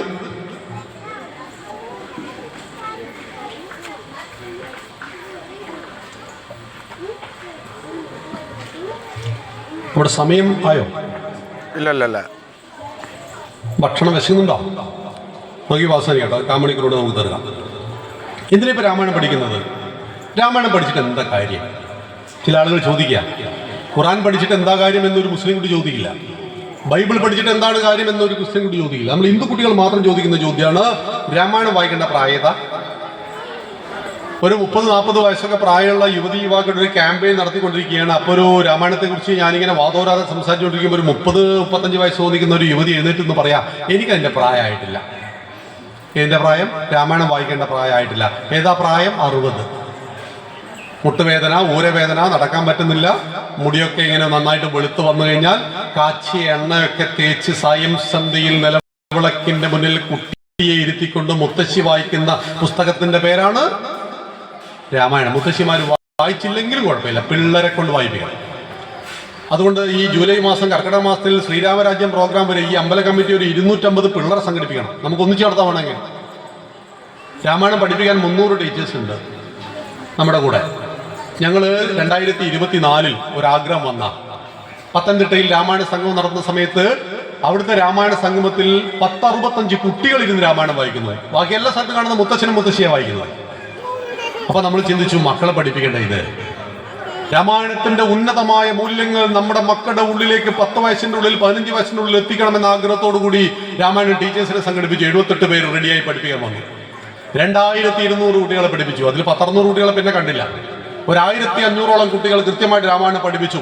അപ്പൊ ഈ പഠിപ്പിച്ച കുട്ടികളെ മൊത്തം ഒരു സ്ഥലത്ത് കൊണ്ടുവരണമെന്ന് ഞങ്ങൾ ആഗ്രഹിച്ചു. പാഠശാല 2025 ഓഗസ്റ്റ് 10-ാം തീയതി എറണാകുളം ജില്ലയിലെ പാലാരിവട്ടത്ത് 2000 പേരെ കൊള്ളുന്ന ഒരു സ്ഥലം അറേഞ്ച് ചെയ്തു. ഞങ്ങൾ പ്രതീക്ഷിച്ചത് ഒരു 1000-1500 പേര് വരും എന്നൊക്കെയാണ് പ്രതീക്ഷിച്ചത്. പക്ഷെ 1100 കുട്ടികളും 1200 മുതിർന്നവർ വന്നു. 2300 ആള്.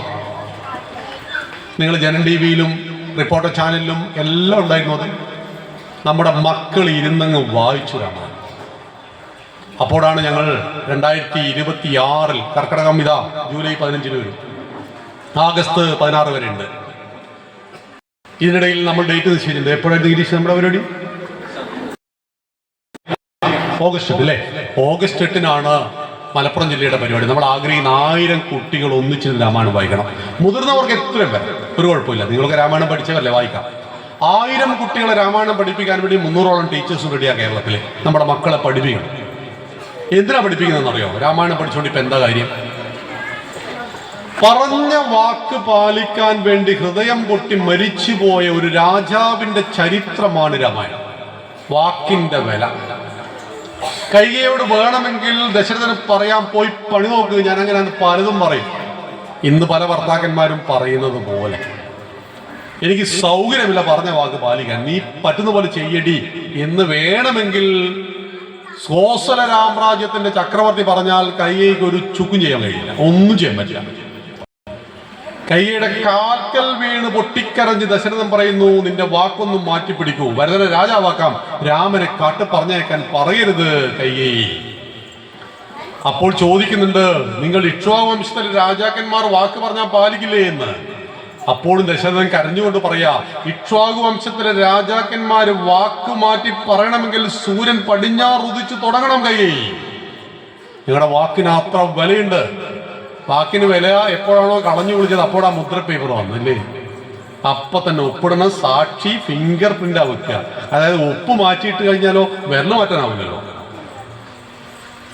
കൈകേയിക്ക് വാക്ക് കൊടുക്കുമ്പോൾ സാക്ഷി സൂര്യൻ മാത്ര. ആരും കേട്ടിട്ടില്ല വാക്കിന്റെ വില. അച്ഛന്റെ വാക്ക് പാലിക്കാൻ 14 കൊല്ലം കാട്ടിൽ പോയ രാമന്റെ പുത്രന്റെ ചരിത്രം. പുത്രൻ ഓർ പുത്രി എന്താ വാക്കിന്റെ അർത്ഥം എന്നറിയോ? ഡോട്ടറോ സണ്ണൊന്നുമല്ല, നമ്മൾ വിളിച്ചത് പുത്രൻ ഓർ പുത്രി. പുംനാമ നരകത്തിൽ നിന്ന് പിതാവിനെ ത്രാണനം ചെയ്യിക്കുന്നവനാരോ അവൻ പുത്രൻ ഓർ പുത്രി. അച്ഛനെയും അമ്മയെയും നരകത്തിൽ പതിക്കാതെ നോക്കുന്ന മക്കളുടെ പേരാണ് പുത്രൻ ഓർ പുത്രി. അച്ഛന്റെ വാക്ക് അച്ഛൻ്റെതല്ലേ. അച്ഛൻ എന്നോട് ചോദിച്ചോ എന്ന് രാമൻ പറഞ്ഞോ? ഇല്ല. അച്ഛന്റെ അഭിമാനം എന്റെ അഭിമാനമാണ്, അച്ഛന്റെ വാക്ക് എന്റെ വാക്കാണ്. അതുകൊണ്ട് അച്ഛന്റെ വാക്ക് പാലിക്കാൻ 14 കൊല്ലം കാട്ടിൽ പോയി രാമൻ. കാട്ടിൽ പോകുന്ന രാമനൊപ്പം ഉത്തമനായ ഭാര്യയെന്നു സ്വാഭാവികം. പക്ഷെ എന്തിനാ സഹോദരനായ ലക്ഷ്മണൻ പോകുന്നു? ലക്ഷ്മണനോട് രാമൻ ചോദിക്കുന്നുണ്ട്, ഊർമിളയെ കൊട്ടാരത്തിലാക്കി ലക്ഷ്മണ, യുവാവായ നീ എന്റെ കൂടെ എന്തിനു വരണം? ഞാൻ പോകും, എന്റെ കൂടെ ഭാര്യ സ്വാഭാവികമാണ്, അതുകൊണ്ട് ഞാൻ പോയിക്കൊള്ളാം എന്ന് പറഞ്ഞപ്പോൾ ലക്ഷ്മണൻ കൊടുക്കുന്ന ഒരു മറുപടി ഉണ്ട്. എന്റെ ഊർമിളയെ പരിചരിക്കുവാൻ 100 കണക്കിന് ആളുകൾ ഈ കൊട്ടാരത്തിലുണ്ട്. പക്ഷെ വന്യമൃഗങ്ങളും ഘോരമൃഗങ്ങളുള്ള കാട്ടിൽ എന്റെ ജ്യേഷ്ഠന് കാവൽ കിടക്കുവാൻ, ജ്യേഷ്ഠത്തിക്കൊപ്പം കാവൽ കിടക്കുവാൻ ആരുണ്ട്? ഞാനല്ലാതെ. സഹോദര ബന്ധത്തിന്റെ മകുടോദാഹരണം. ഭരതൻ തിരിച്ചു വരുമ്പോൾ കാണുന്നത് കോസല സാമ്രാജ്യത്തിലെ മുഴുവൻ ആളുകളും പൊട്ടിക്കരയുന്നു. രാമൻ കാട്ടിൽ പോയി ദശരഥൻ അറ്റേക്കായി മരിച്ചുപോയി. ഹൃദയം പൊട്ടി മരിച്ചുപോയ രാജാവിന്റെ മൃതശരീരം എണ്ണത്തോണിയിൽ ഇട്ട് വച്ചിരിക്കുന്നു. അച്ഛന്റെ മൃതശരീരം കണ്ടുകൊണ്ട് പൊട്ടിക്കരഞ്ഞ് ലക്ഷ്മണനോ അല്ല ശത്രുഘ്നനും ഭരതനും ചോദിക്കുകയാണ്, ജ്യേഷ്ഠൻ എവിടെ, രാമനെവിടെ, രാമനെവിടെ? അപ്പോഴാണ് കഥകളെല്ലാം അറിയുന്നത്. ശത്രുഘ്നൻ ഓടി വന്ന് മന്ദരയുടെ മുടിക്ക് കുത്തിപ്പിടിച്ച് വാള് വലിച്ചെടുത്ത് മന്ദരയുടെ കഴുത്ത് വെട്ടാൻ നോക്കുമ്പോ ഭരതൻ പറയുകയാണ്, ശത്രുഘ്ന അരുത്, അത് ജ്യേഷ്ഠൻ ഇഷ്ടപ്പെട്ടില്ല, രാമനത് ഇഷ്ടപ്പെടില്ല. അതായത് ഭരതന്റെ ധാർമ്മിക ബോധം പോലും രാമനിൽ അധിഷ്ഠിതമായിരുന്നു. എന്നിട്ട് ഭരതൻ ഒറ്റ പോക്കാണ് ഇവിടുത്തെ കാട്ടിലേക്ക്. ജ്യേഷ്ഠനെ കൂട്ടിക്കൊണ്ടുവരണം, മാതാക്കളെ ഒരുങ്ങൂ, സൈന്യം ഒരുങ്ങൂ, ശത്രുഘ്ന ഒരുങ്ങൂ, നമ്മൾ ചെല്ലുന്നു. ജ്യേഷ്ഠന്റെ കാല് പിടിച്ചിട്ടാണെങ്കിലും ജ്യേഷ്ഠനെ തിരിച്ചു കൊണ്ടുവരും, എനിക്ക് രാജ്യം വേണ്ട. ജ്യേഷ്ഠനെ കൊണ്ടുപോകാൻ വൈകാരികമായ രംഗമാണ് അവിടെ. ഈ 4 മക്കളും കെട്ടിപ്പിടിച്ച് അച്ഛന്റെ മരണവാർത്ത അറിഞ്ഞ് പൊട്ടിപ്പൊട്ടിക്കരയുന്ന രാമനെ നമ്മൾ കാണുന്നു. ആയുധമെടുക്കേണ്ടടുത്ത് രാമൻ ആയുധമെടുത്തിട്ടുണ്ട്. കൊല്ലേണ്ട രാക്ഷസന്മാരെ കൊന്നിട്ടുണ്ട്. എവിടെയെല്ലാമാണോ സങ്കടം വേണ്ടത് അവിടെ രാമൻ സങ്കടപ്പെട്ട് കരഞ്ഞിട്ടുണ്ട്. ഉദാത്തമായ മനുഷ്യനാണ് രാമൻ. എല്ലാ വികാരങ്ങളും, ചിലപ്പോൾ ചില കാര്യങ്ങളൊക്കെ പൊട്ടിക്കരഞ്ഞാൽ അങ്ങ് തീരും. അപ്പോൾ കരച്ചിൽ പിടിച്ചു വെക്കരുത്. ചില വിഷമങ്ങളൊക്കെ ചില ആളുടെ മുന്നിലും കാണുമ്പോൾ കരഞ്ഞാൽ തീരും. അതൊക്കെ നമ്മൾ കരഞ്ഞു തീർക്കണം. എന്നിട്ട് രാമനോട് ഭരതൻ പറയുന്നു, രാമ വരൂ, നാട്ടിൽ രാജാവാകണം. ഈ സമയത്ത് അച്ഛൻ മരിച്ചുപോയില്ല, അച്ഛന്റെ വാക്ക് പാലിക്കണ്ടേ? അങ്ങനെ ഒടുവിൽ കാട്ടിലേക്ക് പോകുന്ന രാമനോട് ചെരുപ്പ് വാങ്ങിയാണ്, മെതിയടി വാങ്ങിയാണ് ഭരതൻ. ഒരു മഹാസാമ്രാജ്യം കൈവള്ളയിൽ വന്നു ചേർന്നിട്ടും ഒരു ദിവസം പോലും ആ സിംഹാസനത്തിൽ ഇരിക്കാതെ രാമന്റെ പാദുകങ്ങളെ സിംഹാസനത്തിൽ വെച്ച് നന്ദിഗ്രാമിലെ പുൽപ്പായിൽ കിടന്നുകൊണ്ട് രാജ്യം ഭരിച്ച സഹോദരന്റെ കഥയാണ് രാമായണം. 1 സെന്റ് ഭൂമിയുടെ പേരിൽ ജ്യേഷ്ഠനും അനുജനും തമ്മിൽ തടിച്ച് കോടതി വരാന്തകൾ കയറി നിറങ്ങുന്ന എത്ര ആളുകൾ എനിക്കറിയാം. 1 സെന്റ് ഭൂമി ജ്യേഷ്ഠൻ്റെതാണോ അന്യൻ്റെതാണോ, പെങ്ങളുടേതാണോ അങ്ങടേതാണോ, എന്തൊക്കെയാണ്. അപ്പോഴാണ് ഒരു മഹാസാമ്രാജ്യം കൈവെള്ളയിൽ വന്നിട്ടും ഒരു നിമിഷം പോലും ആ സിംഹാസനത്തിൽ ഇരിക്കാതെ ജ്യേഷ്ഠന്റെ കാവൽക്കാരനായി 14 കൊല്ലം രാജ്യം ഭരിച്ച സഹോദര ബന്ധം, ഷെയറിങ്, അവർ തമ്മിലുള്ള ഗാഢബന്ധം ഒരിക്കലും കലഹിച്ചിട്ടില്ല. ഈ 4 മക്കൾ ഒരച്ഛനും 3 അമ്മയിലുണ്ടായ മക്കളാണ്. ഒരച്ഛനും ഒരു അമ്മയുടെ വയറ്റിലെ 3 പേരും 4 പേരും പറഞ്ഞത്. കൗസല്യക്ക് രാമനും, കൈകേയിക്ക് ഭരതനും, സുമിത്ര 2 കുട്ടികളെ പ്രസവിച്ചു, ലക്ഷ്മണനെയും ശത്രുഘ്നെയും. പക്ഷെ രാമനും ലക്ഷ്മണനും ഒന്നിച്ചുണ്ടാകുക, ഭരതനും ശത്രുഘ്നുണ്ട്. സാധാരണ ഇരട്ടകളാണ് ഒന്നിച്ചുണ്ടാകുക. ഈ ഇരട്ടകളല്ല, അവരത്ര ഗാഢമായിട്ട് അവര് സ്നേഹിച്ചിരുന്നു. സഹോദര ബന്ധം. നമ്മുടെ മക്കൾ ഒരിക്കലും കലഹിക്കാതിരിക്കണമോ? രാമായണം പഠിപ്പിക്കണം. നമ്മുടെ മക്കൾ വലുതായിട്ട് സ്വത്തിന്റെ പേരിൽ തമ്മിലടിക്കാതിരിക്കണമോ? രാമായണം പഠിപ്പിക്കണം. അച്ഛനോടും അമ്മയോടും അങ്ങേറ്റത്തെ ആദരവും ബഹുമാനവും സ്നേഹത്തോടു കൂടി മക്കൾ പെരുമാറണമോ? രാമായണം കൊടുക്കണം. അവിടെ വാക്കിന് വിലയുണ്ടോ? രാമായണം കൊടുക്കണം. ആലോചിച്ചു, 1000 തത്വങ്ങളെ പഠിപ്പിക്കുന്നു രാമായണം. അതിനൊപ്പം നമ്മുടെ മക്കൾക്ക് ഭഗവത്ഗീത കൊടുക്കണം. ഭഗവത്ഗീതയെ കുറിച്ചൊരു നേതാവ് എന്താ പറഞ്ഞതെന്നറിയോ? ഹിന്ദു കുട്ടികൾ ഭഗവത്ഗീത പഠിക്കരുത്, ഹിന്ദു കുട്ടികളെ ബാലഗോകുലത്തിൽ അയക്കരുത്. എന്താ? ഭീകരന്മാരായിപ്പോ. അതെങ്ങനെയാ ഭഗവത്ഗീത അടിച്ചാൽ ഭീകരന്മാരാവുക? അപ്പൊ പറയാണ്, അർജുനൻ പറഞ്ഞു ഞാൻ ആരെയും കൊല്ലില്ല, കൃഷ്ണൻ പറഞ്ഞു കൊല്ലടാ കൊല്ലടാ എന്ന്. കൊല്ലില്ല കൊല്ലില്ല എന്ന് പറഞ്ഞ ഒരാളോട് കൊല്ലടാ കൊല്ലടാ എന്ന് പറഞ്ഞിട്ട് ലക്ഷക്കണക്കിന് ആളുകളെ കൊല്ലിച്ചു ഈ കൃഷ്ണൻ. അതുകൊണ്ട് ആ കൃഷ്ണൻ പറഞ്ഞ സാധനത്തിന്റെ പേരാണ് ഇത് ഭഗവത്ഗീത. കുട്ടികൾ ഭീകരന്മാരായി പോകും. അമ്മമാരെ ശരിയാണോ തെറ്റാണോ? നമുക്കും കൺഫ്യൂഷനായോ? ഇത് പഠിച്ചാൽ നമ്മുടെ കുട്ടികളെല്ലാം ഭീകരന്മാരായി പോവും. നിങ്ങളുടെ കുട്ടിയെ നിങ്ങൾ പട്ടാളത്തിൽ ചേർത്തു, അവന്റെ സാമർത്ഥ്യം കൊണ്ട് അവൻ മേജറായി കേണലായി ഉയർന്ന് അങ്ങോട്ട് പോയി. ഇന്ത്യയും പാകിസ്ഥാനും തമ്മിൽ യുദ്ധം ഉണ്ടായി. ഇന്ത്യയും പാകിസ്ഥാന്റെയും സൈനികന്മാർ മുഖാമുഖി ഇരിക്കുമ്പോൾ യുദ്ധത്തിന് നേതൃത്വം കൊടുക്കേണ്ടത് നിങ്ങളുടെ മകനാണ്. അപ്പൊ അവൻ പറയാണ്, പാകിസ്ഥാൻകാർ വെടിവെക്കാൻ പാടില്ല കേട്ടോ, അവരെല്ലാം പാവങ്ങളാ. നമ്മൾ അംഗീകരിക്കുമോ? ഇല്ല. എന്തുകൊണ്ടാ? ഒരു സൈനികന് ഒരൊറ്റ ഡ്യൂട്ടിയേ ഉള്ളൂ. യുദ്ധം ഒഴിവാക്കുവാൻ ഭരണാധികാരികൾ പലതും ചെയ്യും. യുദ്ധം വന്നാൽ കൊല്ലുക അല്ലെങ്കിൽ ചാവുക, മറ്റൊന്നുമില്ല. 5100 കൊല്ലം മുമ്പ് ഇന്നത്തെ ഹരിയാനയിൽ 64 യോജന നീളവും വീതിയുമുള്ള കുരുക്ഷേത്ര യുദ്ധഭൂമിയിൽ 42 ലക്ഷത്തോളം ആളുകളും ആനകളും കുതിരകളും തേരുകളും യുദ്ധത്തിന് തയ്യാറായി വന്നു. ധർമ്മപക്ഷത്തിന്റെ ഭാഗത്ത് 7 അക്ഷോണിപ്പടയും അധർമ്മത്തിന്റെ ഭാഗത്ത് 11 അക്ഷോണിപ്പടയുമുള്ള യുദ്ധം. ആ യുദ്ധത്തിൽ ധർമ്മപക്ഷത്തിന്റെ വിജയപ്രതീക്ഷ ഒരാളിലാണ്. അയാളുടെ പേരാണ് ഗാന്ധീവധാരി അർജുനൻ. ലോകം പേടി മാറ്റാൻ വേണ്ടി അയാളുടെ 10 പര്യായമായി പറയാം. ചെറുപ്പത്തിൽ നമ്മളൊക്കെ കിടന്നിടത്ത് മൂത്രമൊഴിച്ചിട്ട് എന്തെങ്കിലും കണ്ട് പേടിച്ചാൽ മുത്തശ്ശി പറയും, അർജുനന്റെ 10 പര്യായം പറഞ്ഞിട്ട് കിടന്നുറങ്ങടാ എന്ന് പറയും. അപ്പൊ ഞങ്ങൾ പറയും, അർജുനൻ ബൽഗുനൻ പാർത്തൻ കിരീടി ശ്വേതവാഹനൻ വിജയൻ ധനഞ്ജയൻ എന്നിങ്ങനെ പറയും. അർജുനന്റെ 10 പേര് പറഞ്ഞാൽ പേടി മാറുമെന്ന് പറഞ്ഞ ആ അർജുനൻ പേടിച്ചു തുടങ്ങുന്നു. ലോകം പേടി മാറ്റാൻ വേണ്ടി ആരുടെ പേരാണോ പറയുന്നത്, അയാൾ ഓടിച്ചു പോവാൻ നോക്കുമ്പോഴാണ് ശ്രീകൃഷ്ണൻ പറഞ്ഞു, എന്താ കാരണം? അപ്പൊ അർജുനൻ പറഞ്ഞു, ഞാൻ യുദ്ധത്തിനില്ല. എന്താ കാരണം? ഈ നിൽക്കുന്നതല്ല എന്റെ ബന്ധുജനങ്ങളാ, എന്റെ അച്ഛന്റെ ജ്യേഷ്ഠന്റെ 100 മക്കൾ, കസിൻ ബ്രദേഴ്സ്, എന്റെ ഗുരുനാഥൻ ദ്രോണാചാര്യർ, എന്റെ പിതാമഹൻ ഭീഷ്മാചാര്യർ, ഇവരെയെല്ലാം കൊന്നിട്ട് എനിക്കെന്തിനാണ് കൃഷ്ണ രാജ്യം? അർജുന വിഷാദ യോഗം ഒന്നാമത്തെ വളരെ ഇൻട്രസ്റ്റിംഗ് ആണ്, നിങ്ങളെല്ലാം പഠിക്കണം. നമ്മുടെ ഭഗവത്ഗീതയുടെ പഠനം എല്ലാ ദിവസവും ഒരു ശ്ലോകം വെച്ചിട്ടാണ് പാഠശാല. അടുത്ത ബാച്ച് ജൂൺ 1-ാം തീയതി ആരംഭിക്കുക. എല്ലാവർക്കും അതിൽ ജോയിൻ ചെയ്യും. അർജുനൻ പറയുന്നു, ഞാൻ യുദ്ധത്തിനില്ല. അതെല്ലാം കേട്ടുകൊടുത്തു ഭഗവാൻ. 2-ാമത്തെ അധ്യായം മുതൽ ഭഗവാൻ അതിന് മറുപടി കൊടുത്തു. അതാണ് ശ്രീമദ് ഭഗവത്ഗീത, 18 അധ്യായം 700 ശ്ലോകം. നിങ്ങൾ ഭഗവത്ഗീത നിങ്ങളുടെ കുഞ്ഞിനെ പഠിപ്പിക്കൂ. ജീവിതത്തിൽ ഒരു പ്രതിസന്ധി ഘട്ടത്തിലും അവൻ ആത്മഹത്യയെ കുറിച്ച് ചിന്തിക്കില്ല. നിങ്ങൾ പേരോ അറിയോ, 100 പേർ ആത്മഹത്യ ചെയ്യുമ്പോൾ 95 ഹിന്ദുവാണ്. സർക്കാരിനാണ്, എന്താണെന്നല്ല. 100 പേർ ആത്മഹത്യ ചെയ്യുമ്പോൾ 95 ഹിന്ദു, 4 ക്രിസ്ത്യാനി, 1 മുസ്ലിം. നമ്മുടെ മുസ്ലിം സഹോദരങ്ങളും ക്രിസ്ത്യൻ സഹോദരങ്ങളും പ്രശ്നങ്ങളൊന്നുമില്ലേ? പ്രശ്നങ്ങളെല്ലാം അവർക്കുണ്ട്. പക്ഷെ ജീവിതത്തിൽ പരീക്ഷ തോറ്റുപോയ ഫറൂഖ് മേൽപ്പാലത്തിന്റെ മുകളിൽ നിന്ന് 2016 2 പെൺകുട്ടികൾ ട്രെയിൻ ചാടി മരിച്ചു കളഞ്ഞു. ഏത് പെൺകുട്ടികൾ? നമ്മുടെ ഹിന്ദു പെൺകുട്ടികൾ. കുറച്ച് വിഷയത്തിൽ A+ ഇല്ലാത്തതുണ്ട്. 100 പേർ ആത്മഹത്യ ചെയ്യുമ്പോൾ 95 ഹിന്ദു ആകുന്നത് നമുക്ക് ദൈവം ഇല്ലാഞ്ഞിട്ടാ. ബാക്കി എല്ലാവർക്കും ഓരോ ദൈവം. നമുക്കോ 33 കോടി ദൈവ. ബാക്കി എല്ലാവർക്കും ഓരോ പുസ്തകം. നമുക്കോ 4 വേദം, 5 ഉപവേദം, 6 വേദാംഗം, 18 പുരാണം, 108 ഉപനിഷത്ത്, 2 ഇതിഹാസം, 64 കലകൾ, അർത്ഥശാസ്ത്രം, കാമശാസ്ത്രം, സംഗീതശാസ്ത്രം, വാസ്തുശാസ്ത്രം. നിങ്ങളുടെ പഞ്ചായത്ത് മൊത്തം വേണ്ടി വരും നിരത്തി വെച്ചാൽ. അത്രയേറെ പുസ്തകങ്ങൾ. ഗുരു പരമ്പരയ്ക്ക് കളിയുണ്ടോ?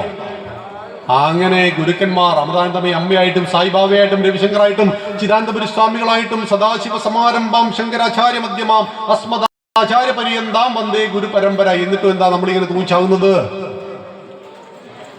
ഈ പുസ്തകം മറച്ചു നോക്കിയിട്ടില്ല. നമ്മൾ ഹിന്ദുക്കൾ കമ്മ്യൂണിസ്റ്റുകാരായി, നമ്മൾ കോൺഗ്രസ്സുകാരായി, BJP-കാരായി.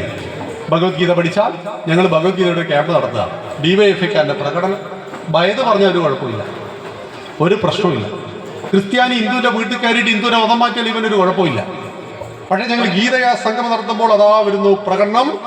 ആദ്യം ഭക്ഷണമാവട്ടെ, പിന്നീടാവാം ഭഗവത്ഗീത. നോക്കൂ, ഹിന്ദു ഭഗവത്ഗീത പഠിച്ചാൽ ആദ്യം ഭക്ഷണം, പിന്നീടാവാം. പക്ഷേ ആഴ്ചകൾ, മാസങ്ങൾ മൈക്കുവേറ്റ് വയത് എന്ന് പറയുന്ന പരിപാടി ഞങ്ങളൊക്കെ നാട്ടിൽ നടത്തും. DYFIക്കാരനൊരു കുറിച്ച് ഹിന്ദുക്കൾ നമ്മൾ തിരിച്ചറിയണം. ആ തിരിച്ചറിവിന്റെ പാതയിലാണ് ഹിന്ദുക്കൾ. അതുകൂടി സൂചിപ്പിച്ച് ഞാൻ എൻ്റെ വാക്കുകൾ അവസാനിപ്പിക്കാം. ഇന്ന് ഹിന്ദുക്കൾ തിരിച്ചറിവിന്റെ പാതയില്ല. പശ്ചിമ ബംഗാൾ അധികാരം മാറി, BJP ജയിച്ചു, മമത തോറ്റു. ഇതൊന്നും നമ്മുടെ വിഷയമല്ല, ഇതൊക്കെ രാഷ്ട്രീയമാണ്. രാഷ്ട്രീയം എന്തിനാ ഇപ്പം അമ്പലത്തിൽ പറയുന്നത്? ഞാൻ അമ്പലത്തിൽ ഇപ്പോൾ രാഷ്ട്രീയം പറയുന്നില്ല. പക്ഷേ മാറി വന്നതുകൊണ്ട് നിങ്ങളും ഞാൻ അഭിമാനിക്കണം. എന്താണെന്നറിയോ? ബംഗ്ലാദേശ് എന്ന് പറയുന്ന ഭീകര രാജ്യത്തിന്റെ അതിർത്തി സംസ്ഥാനമാണ് പശ്ചിമ ബംഗാൾ, ഒറീസ, ആസാം. ഈ 3 സംസ്ഥാനങ്ങളും ഇന്ന് ഭരിക്കുന്നത് BJP ആണ്. അതായത് ഈ രാഷ്ട്രം എൻ്റെ അമ്മയാണെന്ന് വിശ്വസിക്കുന്ന ആളുകൾ. വിശ്വസിച്ചില്ല, കുഴപ്പം എന്താണെന്നറിയോ? ഇന്ത്യ വിഭജിച്ചിട്ടാണ് പാകിസ്ഥാൻ ഉണ്ടായത്. പാകിസ്ഥാൻ ഉണ്ടാക്കിയത് തന്നെ 1600 കിലോമീറ്റർ നടുക്ക് ഇന്ത്യയെ വെച്ചോണ്ടാണ്. അതായത് കിഴക്കൻ പാകിസ്ഥാൻ, പടിഞ്ഞാറൻ പാകിസ്ഥാൻ. ഇന്നത്തെ പാകിസ്ഥാനും ബംഗ്ലാദേശും അറ്റക്കായിരുന്നു, അപ്പുറം ഇപ്പുറം. നടുക്ക് 1600 കിലോമീറ്റർ ഭാരതം. മുഹമ്മദ് അലി ജിന്ന ആദ്യം പറഞ്ഞത് ഞങ്ങൾക്ക് കിഴക്കൻ പാകിസ്ഥാനിൽ നിന്ന് പടിഞ്ഞാറൻ പാകിസ്ഥാനിൽ പോകുവാൻ ഒരു റോഡ് വേണം, എക്സ്പ്രസ് ഹൈവേ. ഗാന്ധിജി എന്ന് പറഞ്ഞു റോഡ് കൊടുക്കണോ. അത് രാഷ്ട്രീയ വിഷയമായതുകൊണ്ട് ഞാൻ അതിലേക്ക് കടക്കുന്നില്ല. ബുദ്ധദേവ് ഭട്ടാചാര്യയും ജ്യോതി ബസുവും പശ്ചിമ ബംഗാളിന്റെ മുഖ്യമന്ത്രിമാരായ സമയത്ത് 2 കോടി ആളുകൾ അവിടത്തേക്ക് നുഴഞ്ഞു കയറി. എവിടെ നിന്നറിയോ? ബംഗ്ലാദേശിൽ നിന്ന്. പലപ്പോഴും നമ്മുടെ നാട്ടിൽ ഇപ്പോൾ ബംഗാളികൾ എന്ന് പറഞ്ഞു വരുന്ന ആളുകളൊന്നും ബംഗാളികളല്ല കേട്ടോ, ബംഗ്ലാദേശികളാണ്. ഭയങ്കര ക്രൂരന്മാരായി വരും, ഭയങ്കര ക്രൂരന്മാർ. അതിലേറ്റവും ക്രൂരന്മാരാണ് രോഹിംഗ്യൻ മുസ്ലിങ്ങൾ. നമ്മുടെ നാട്ടിലെ മുസ്ലിങ്ങളൊക്കെ ഒരുപാട് ഡീസൻ്റാണ്. ഈ രോഹിംഗ്യൻ മുസ്ലിങ്ങളെ ഇവിടത്തേക്ക് കൂട്ടണമെന്നാണ് പല ലീഗൊക്കെ പറയുന്നത്. ആലോചിച്ച് നോക്കൂ നിങ്ങൾ. അങ്ങനെ വന്നവർക്ക് അവർ അന്ന് റേഷൻ കാർഡ് കൊടുത്തു, മമത വന്നപ്പോൾ ID കാർഡ് കൊടുത്തു. അപ്പോഴാണ് നമ്മൾ SIR നടപ്പിലാക്കി. SIR നടപ്പിലാക്കിയപ്പോൾ ഇവനോട് പറഞ്ഞു 2002 മുമ്പ് നിന്റെ ബാപ്പയുടെ പേര് ഇവിടെ എഴുതണം. നൊഞ്ഞുകാരിയവന് ബാപ്പയുടെ പേര് ഇന്ത്യൻ കാർഡിൽ എഴുതാൻ പറ്റുമോ? അങ്ങനെ 91 ലക്ഷം ആളുകൾ പുറത്തായി. ബാക്കി 1 കോടി ആളുകൾ ഇപ്പൊ തിരിച്ചു പോയിക്കൊണ്ടിരിക്കുക. നമ്മുടെ നാട് ശുദ്ധീകരിച്ചു. നിങ്ങളുടെ മലപ്പുറത്ത്, നിങ്ങളുടെ ഈ പ്രദേശത്തേക്ക് നിങ്ങൾ അറിയാത്ത 1000 ആളുകൾ വന്നിട്ട് ഇവിടെ താമസിച്ചുള്ള അവസ്ഥ ഒന്ന് ആലോചിച്ച് നോക്കും. നിങ്ങൾക്ക് സുരക്ഷിതരാണോ? നമ്മൾ ചിന്തിക്കുമ്പോൾ നമ്മുടെ രാഷ്ട്രത്തെ കുറിച്ച് ചിന്തിക്കണം. നിങ്ങളുടെ ഈ ഗ്രാമത്തിൽ നിങ്ങൾക്ക് പരിചയമില്ലാത്ത ബംഗാളിയും അഫ്ഗാനിസ്ഥാനിയും ഒക്കെ വന്നിട്ട് ഈ കടയുടെ തിണ്ണയിലൊക്കെ താമസിക്കുന്നുവെങ്കിൽ നിങ്ങൾ സുരക്ഷിതരാണോ? ഒരു ദിവസം രാത്രി നമ്മുടെ വീട്ടിലേക്ക് അവർ കയറി വരും. നമ്മുടെ പെൺമക്കളുടെ അവസ്ഥ, നമ്മുടെ സ്ത്രീകളുടെ അവസ്ഥ എന്തായിരിക്കും? ചിന്തിക്കണം. അപ്പൊ രാഷ്ട്രം ശുദ്ധീകരിക്കപ്പെട്ടുകൊണ്ടിരിക്കുക. രാഷ്ട്രം ശുദ്ധീകരിക്കണം. മനുവിന്റെ നീതിശാസ്ത്രത്തിൽ പറയും, എൻ്റെ വീട്ടിലെ പശു നിങ്ങളുടെ വീട്ടിലേക്ക് വന്നിട്ട് നിങ്ങളുടെ വിളവ് ഭക്ഷിച്ചാൽ ഞാൻ നിങ്ങൾ ഫൈൻ അടക്കണം. പക്ഷെ ഞാൻ ഫൈൻ അടക്കേണ്ടതില്ല. നിങ്ങളുടെ വിളവ് നിങ്ങൾ വേലി കെട്ടി സംരക്ഷിച്ചിട്ടില്ല എങ്കിൽ ഞാൻ ഒരു ഫൈനും അടക്കണ്ട. വീട്ടിൽ കള്ളൻ കയറി, വാതിൽ തുറന്നു വെച്ചിരുന്നു, അടക്കാൻ മറന്നുപോയി. കള്ളനാണോ ഉത്തരവാദി? നമ്മളാണ്. നമ്മുടെ സമ്പത്ത്, നമ്മുടെ മുതല് നമ്മൾ വേലി കെട്ടി സംരക്ഷിക്കുന്നത് പോലെ രാഷ്ട്രത്തിന്റെ അതിർത്തികളെ സംരക്ഷിക്കും. അങ്ങനെയെങ്കിൽ നമ്മുടെ രാഷ്ട്രം ഇന്ന് ശക്തമാണ്. ശക്തമായ രാഷ്ട്രത്തിന് മാത്രമേ ലോകത്തിൽ പരിവർത്തനം ഉണ്ടാക്കാൻ കഴിയൂ. ഹിന്ദുവിന് ഏറ്റവും നല്ലൊരു കാലഘട്ടത്തിലാണ് നമ്മളിപ്പോൾ ജീവിക്കുന്നത്. ഈ രാജ്യത്തിന്റെ പ്രധാനമന്ത്രിയും രാഷ്ട്രപതിയും ഉപരാഷ്ട്രപതിയും 22 സംസ്ഥാനങ്ങളുടെ മുഖ്യമന്ത്രിമാരും നവരാത്രി വ്രതം എടുക്കുന്നവരാ, രാമനെ അംഗീകരിക്കുന്നവരാ, ശിവരാത്രി വ്രതം എടുക്കുന്നവരാ. ഞാൻ ഹിന്ദുവാണെന്ന് അഭിമാനത്തോടുകൂടി പറയുന്ന ഒരു പ്രധാനമന്ത്രി നമുക്കുണ്ട്. അമേരിക്കയിൽ ചെന്ന സമയത്ത് അദ്ദേഹത്തിന് നവരാത്രി വ്രതമായിരുന്നു. അന്ന് ജോർജ് ബുഷ് ചോദിച്ചു, ഒബാമ ചോദിച്ചു, എന്താ ഭക്ഷണം കഴിക്കാത്തത്? എനിക്ക് നവരാത്രിയാണ്.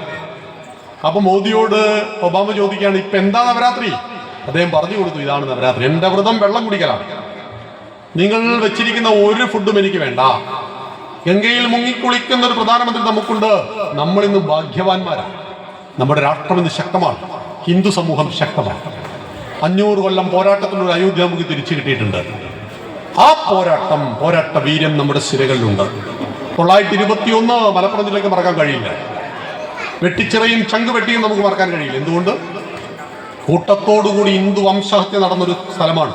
പക്ഷെ ഇന്ന് മലപ്പുറവും മാറി, ഒത്തിരി മാറ്റങ്ങൾക്ക് വിധേയമാണ്. ആ ശക്തമായ ഈ ഒരു കാലഘട്ടത്തിൽ ഹിന്ദുവായ നമ്മൾ എന്ത് ചെയ്യണം? അത് മാത്രം സൂചിപ്പിച്ച് ഞാൻ എൻ്റെ വാക്കുകൾ അവസാനിപ്പിക്കാം. ജാതീയതയും തൊട്ടുകൂടായ്മയും തീണ്ടിക്കൂടായ്മയും ഹിന്ദുക്കൾ ഒരുപാട് ഉലച്ച കാലഘട്ടം ഉണ്ടായിരുന്നു. തൊട്ടുകൂടാത്തവർ തീണ്ടിക്കൂടാത്തവരും ദൃഷ്ടിയിൽപ്പെട്ടാലും ദോഷമുള്ളവരായിട്ട് നമ്മൾ വിഘടിച്ചു നിന്നിരുന്നു. ഈ അമ്പലത്തിന്റെ 7 അയലത്തു കൂടി പുലയനും പറയനും സഞ്ചരിക്കുവാൻ സ്വാതന്ത്ര്യമില്ലാത്തൊരു കാലഘട്ടം ഉണ്ടായിരുന്നു. പ്രിയമുള്ളവരെ, നമ്മുടെ സനാതന ധർമ്മത്തിൽ, ഹിന്ദു ധർമ്മത്തിൽ ജാതീയതയോ തൊട്ടുകൂടായ്മയോ ഉണ്ടായിരുന്നില്ല. അങ്ങനെ ഉണ്ടായിരുന്നുവെങ്കിൽ ഭീമന് കാട്ടുപെണ്ണായി ഹിഡുംബിയെ കല്യാണം കഴിക്കുവാൻ പറ്റുമായിരുന്നില്ല. അർജുനന് ഉലൂപി എന്ന മത്സ്യകന്യയെ കല്യാണം കഴിക്കാൻ പറ്റുമായിരുന്നില്ല. അംഗരാജ്യത്തിലെ രാജാവായിട്ട് കർണന് അധികാരമേൽക്കുവാൻ കഴിയുമായിരുന്നില്ല. മുക്കുവനായ കൃഷ്ണദ്വൈപായന് വേദങ്ങളെ 4 തരംതിരിച്ച് വേദവ്യാസനാകുവാൻ കഴിയുമായിരുന്നില്ല. ആദിവാസിയായ കാട്ടാളനായ രത്നാകരന് വാൽമീകിയാകുവാൻ കഴിയുമായിരുന്നില്ല. ജാതീയതയും തൊട്ടുകൂടായ്മയും തീണ്ടിക്കൂടായ്മയും പവിത്രമായ നമ്മുടെ ഹിന്ദു സംസ്കാരത്തിന്റെ ഭാഗമല്ല. എന്നാൽ ഹിന്ദുക്കൾ തമ്മിലടിച്ച കാലഘട്ടത്തിൽ അമേരിക്കയിലും അറേബ്യയിലും അടിമ കച്ചവടം ഉണ്ടായിരുന്നു. എന്താ അടിമ കച്ചവടം? നിങ്ങൾ സങ്കല്പിക്കാൻ കഴിയുമോ? വീട്ടിൽ 10 മനുഷ്യനെ അടിമകളാക്കി വളർത്തുക, വീട്ടിന്റെ പിറകിൽ ആലയുണ്ടാക്കി അതിൽ കെട്ടിയിടുക, രാവിലെ ചങ്ങല ഫ്രീ ആക്കുക, അവരെ പറമ്പിൽ പണിക്ക് കൊണ്ടുപോവുക, വൈകുന്നേരം വീണ്ടും കെട്ടിയിടുക. ഇത് അമേരിക്കയിലും അറേബ്യയിലും ഉണ്ടായിരുന്നു. മനുഷ്യന്റെ കഴുത്തിൽ കയറിട്ട് തെരുവോരങ്ങളിൽ വലിച്ചിഴച്ച് വിറ്റ ചരിത്രം പറയുവാണ്ട് അമേരിക്ക അറേബ്യയ്ക്കും. ഇവിടെ നമ്പൂരിയെ കണ്ട ഓടിക്കൊടുത്താൽ മാത്രം മതിയായിരുന്നു പുലയനും പറയും.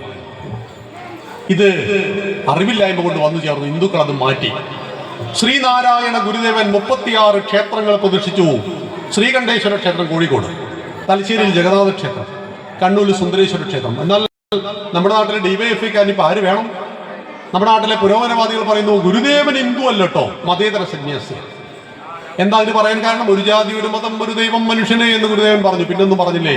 മതമേതായാലും മനുഷ്യൻ നന്നായ പോലെ. ഈ 2 കാര്യങ്ങളെയും ഗുരുദേവൻ പറഞ്ഞുള്ളൂ. 74-ാമത്തെ വയസ്സിൽ ഗുരുദേവൻ സമാധിയുമായി. നോക്കൂ, ഗുരുദേവൻ പറഞ്ഞ കാര്യത്തെ വെട്ടിയെടുക്കുന്നു. ഒരു ജാതി, ഒരു മതം, ഒരു ദൈവം, മനുഷ്യൻ എന്ന് ഗുരുദേവൻ പറഞ്ഞിട്ടുണ്ട്. പക്ഷെ അതിന്റെ മേലെയും താഴെയും മറ്റു ചില കാര്യങ്ങൾ കൂടി പറഞ്ഞിട്ടുണ്ട്. മനുഷ്യാണാം മനുഷ്യത്വം ജാതി ജാതിർ ഗോത്വം ഗവായഥ. ഒരു ജാതി, ഒരു മതം, ഒരു ദൈവം, മനുഷ്യന് ഒരു യോനി, ഒരാകാരം, ഒരു ഭേദവുമില്ലതിൽ. ഒരു ജാതിയിൽ നിന്നല്ലോ പിറന്നിടുന്നു സന്തതി. നരജാതിയതോർക്കുമ്പോൾ ഒരു ജാതിയിലുള്ളതാ. ഗുരുദേവൻ അങ്ങനെയാ പറഞ്ഞത്. നമ്മുടെ നാട്ടിലെ പുരോഗമനവാദികൾ മൊത്തം വായിക്കണം. ഗുരുദേവനെ പഠിക്കുമ്പോൾ ഒന്നാമത്തെ കൃതി എന്താ? വിനായകാഷ്ടകന്ന. ഒരു ജാതി, ഒരു മതം, ഒരു ദൈവം, മനുഷ്യന് ഒരു യോനി, ഒരാകാരം, ഒരു ഭേദവുമില്ലതിൽ. ഒരു ജാതിയിൽ നിന്നല്ലോ പിറന്നിടുന്നു സന്തതി. ആ ജാതിയുടെ പേരെന്താ? നരജാതി. മനുഷ്യാണാം മനുഷ്യത്വം ജാതി. ആലോചിച്ചു. നമ്മുടെ ആചാര്യന്മാർ നമ്മുടെ പ്രശ്നങ്ങളെ തീർത്തു. തൊട്ടുകൂടായ്മ തീണ്ടിക്കൂടായ്മ പരിഹരിച്ചു. 924 വൈക്കം സത്യാഗ്രഹം, 31 ഗുരുവായൂർ സത്യാഗ്രഹം, 36 ക്ഷേത്രപ്രവേശന വിളംബരം. കമ്മ്യൂണിസ്റ്റ് പാർട്ടി കേരളത്തിൽ തുടങ്ങിയത് 39-ലാണ്, പിണറായിയിലെ പാറപ്പുറത്ത്. അപ്പൊ കേരളത്തിന്റെ നവോത്ഥാനം എന്ന് പറയുന്നത് കമ്മ്യൂണിസ്റ്റ് പാർട്ടിയുടെ ചരിത്രമൊന്നുമല്ല, അത് ഹിന്ദുക്കളായ ആചാര്യന്മാരുടെ ചരിത്രം. ശ്രീനാരായണ ഗുരുദേവൻ, ചട്ടമ്പിസ്വാമി തിരുവടികൾ, Mahatma Ayyankali, Mannath Padmanabhan, T K Madhavan, Pandit Karuppan, R Sankar, Kumaranasan, സോദനയ്യപ്പൻ, കേളപ്പജി, ഡോക്ടർ പൽപു, എണ്ണിയാലൊടുങ്ങാത്ത നേതാക്കന്മാരും ആചാര്യന്മാരും വന്ന് ഹിന്ദുവിന്റെ പ്രശ്നങ്ങളോട് ചേർത്തു. ഇവിടെ തളിയിലെ ശിവക്ഷേത്ര ആരാപുരം നിർമ്മിച്ചത് കേളപ്പജി, കേരള ഗാന്ധിയൻ. ആലോചിച്ച് നോക്കൂ നിങ്ങൾ. അപ്പൊ തൊട്ടുകൂടായ്മ തീണ്ടിക്കൂടായ്മ എല്ലാം പരിഹരിച്ചുകൊണ്ട് ഹിന്ദുക്കൾ സത്വബോധത്തെ തിരിച്ചറിഞ്ഞൊരു കാലഘട്ടത്തിൽ നമ്മൾ ജീവിക്കുമ്പോൾ കാട് പിടിച്ച ക്ഷേത്രങ്ങളെ മൊത്തം ഹിന്ദുക്കൾ തിരിച്ചു പിടിച്ചു. അമ്പലം ചുമരാണ്, വിഗ്രഹം കല്ലാണെന്ന് പറഞ്ഞവർ അമ്പല കമ്മിറ്റിയുടെ പ്രസിഡന്റ് ആകുവാൻ ഇന്ന് ഓടി നടക്കുന്ന കാലഘട്ടം. ഗുരുവായൂരിലും ശബരിമലയിലും വൈക്കത്തും കാടാമ്പുഴയിലും തേനീച്ചക്കൂട്ടങ്ങളെ പോലെയുള്ള ആളുകൾ വരുന്നു. പക്ഷെ ഹിന്ദുക്കൾക്ക് പൗരബോധവും രാഷ്ട്രബോധവും നഷ്ടപ്പെടുന്നു. ഭക്തന് നിങ്ങളറിയോ, 3 ലക്ഷം ആളുകളാണ് ഈ കഴിഞ്ഞ തെരഞ്ഞെടുപ്പിന് വോട്ട് ചെയ്യാതെ ഗുരുവായൂരപ്പനെ കാണാൻ പോയത്. ഒരൊറ്റ മുസ്ലിമും അന്ന് പള്ളിയുടെ പേരിൽ വോട്ട് മുടക്കിയിട്ടില്ല. ക്രിസ്ത്യാനിയും ചർച്ചിൽ പോകണമെന്ന കാരണം കൊണ്ട് വോട്ട് മുടക്കിയില്ല. പമ്പര വിഡ്ഢികളായ 3 ലക്ഷം ഹിന്ദുക്കൾ വോട്ട് ചെയ്യാതെ എവിടെ പോയി? ഗുരുവായൂർ കാണാൻ പോയി, ഗുരുവായൂരപ്പനെ കാണാൻ പോയി. എവിടെയെല്ലാം നമ്മൾ തോറ്റു എന്നറിയോ? ഹിന്ദു ശക്തികൾ. സാമൂഹ്യ ബോധമുള്ള ഹിന്ദു ആയിരിക്കണം ഭക്തൻ. ഭക്തി ഉണ്ടാവണം, പക്ഷെ ഒപ്പം തിരിച്ചറിവുണ്ടാവണം. എന്റെ രാഷ്ട്രത്തെക്കുറിച്ച് ചിന്തിക്കണം. നിങ്ങളായിട്ട് നമ്മളായി നിലനിൽക്കണമെങ്കിൽ നമ്മളെ നിലനിർത്തുന്ന ശക്തികൾ ആരാണ്? എന്തുകൊണ്ട് ഞാൻ ഈ ശക്തിക്ക് പിന്തുണ കൊടുക്കണം? നമ്മുടെ പാർട്ടി ഏതോ ആവട്ടെ, ഈ രാഷ്ട്രവും ധർമ്മവും നിലനിന്നാലേ നിങ്ങൾക്ക് ഈ ക്ഷേത്രത്തിൽ പോകാൻ പറ്റുള്ളൂ. ഈ അമ്പലമായിട്ട് 921 നിങ്ങളുടെ നാട്ടിലെ എത്ര അമ്പലങ്ങൾ ടിപ്പു സുൽത്താന്റെ എല്ലാം കാലഘട്ടത്തിൽ തകർത്ത് തരിപ്പണമാക്കി കളഞ്ഞു. ഈ ചരിത്രത്തെ നമ്മൾ തിരിച്ചറിയണം. ഞാൻ സംഘർഷം പറഞ്ഞല്ലോ കേട്ടോ, മറിച്ച് യാഥാർത്ഥ്യത്തെ തിരിച്ചറിഞ്ഞ് ഈ വർത്തമാന കാലഘട്ടത്തിൽ ഇന്ന് പുലയനും പറയനും നായർക്കും നമ്പൂതിരിക്കും അമ്പലത്തിൽ ശാന്തിക്കാരനാകുവാൻ തടസ്സമല്ല. എവിടെയും നമ്മൾ ജാതി ചോദിക്കുന്നില്ല. ഉത്തര ഭാരതത്തിൽ എവിടെയും ജാതിയില്ല, എവിടെയും ജാതി ചോദിക്കുന്നില്ല. ജാതിയുണ്ട്, തൊട്ടുകൂടായ്മ തീണ്ടിക്കൂടായ്മ ഇല്ല എന്നറിയണം. അതുകൊണ്ട് എല്ലാ മതങ്ങളെയും സ്വീകരിച്ചവരാണ് നമ്മൾ. ലോകത്തിൽ മുസ്ലിങ്ങൾ ഭാരതത്തിൽ വന്നപ്പോൾ മാലിക്കിന്റെയും കുട്ടരെയും സ്വീകരിച്ച് അവർക്ക് പള്ളി ഉണ്ടാക്കി കൊടുത്തു. സെന്റ് തോമസും കുട്ടറും ക്രിസ്തുമതമായ മതമോ അവരെ സ്വീകരിച്ച് അവർക്ക് ചർച്ച പണിതു കൊടുത്തു. ലോകം മുഴുവൻ ജൂതന്മാരെ വേട്ടയാടിക്കുന്ന സമയത്ത് അവർക്ക് ഭാരതത്തിൽ അഭയം കൊടുത്തവരാണ് നമ്മൾ. എല്ലാവരെയും സ്വീകരിച്ചവർ. വസുദൈവ കുടുംബകം എന്ന് പറഞ്ഞ ലോക സമസ്ത സുഖിനോ ഭവന്തു എന്ന് പറഞ്ഞ സർവേ ഭവന്തു സുഖിന എന്ന് പ്രാർത്ഥിച്ച സനാതന ധർമ്മം കാലകാലങ്ങളായിട്ട് യുഗയുഗാന്തരങ്ങളായിട്ട് ഒരുപാട് പ്രശ്നങ്ങളെല്ലാം അതിജീവിച്ച് ഗ്രീക്കും റോമും ഈജിപ്തും മെസൊപ്പൊട്ടോമിയയും ബാബിലോണിയൻ സംസ്കാരങ്ങളെല്ലാം തന്നെ മതവെറിയുടെ പടയോട്ടത്തിൽ തകർന്നടിഞ്ഞപ്പോഴും 2300 കൊല്ലക്കാലത്തെ നിരന്തര വൈദേശിക ആക്രമണത്തിന് ശേഷവും ഭാരതം ജീവിച്ചിരിക്കുന്നു. ഈ സനാതനധർമ്മം ജീവിച്ചിരിക്കുന്നു. 1000 കൊല്ലം മുമ്പ് പരസ്പരം കണ്ടപ്പോൾ നമസ്തേ എന്ന് പറഞ്ഞ് നമ്മൾ ഇപ്പോഴും നമസ്കാരവും ജയറാമും ശ്രീറാമും പറയുന്നുവെങ്കിൽ ഈ സംസ്കാരത്തെ കരിന്തിരി കത്താതെ തെളിമങ്ങാതെ അടുത്ത തലമുറയ്ക്ക് ഏൽപ്പിച്ചു കൊടുക്കുവാൻ കാലമേൽപ്പിച്ച നിയോഗം എന്നിലാണ്, നിങ്ങളിലാണ്, നമ്മളിലാണെന്ന് മാത്രം സൂചിപ്പിച്ച് ഞാൻ എൻ്റെ വാക്കുകൾ സംഭരിക്കുന്നു. ഈ ക്ഷേത്ര കമ്മിറ്റി അതിമനോഹരമായിട്ട് മഹാവിഷ്ണുവിൻ്റെ ആശയങ്ങളെയും മഹാവിഷ്ണുവിൻ്റെ സത്വബോധ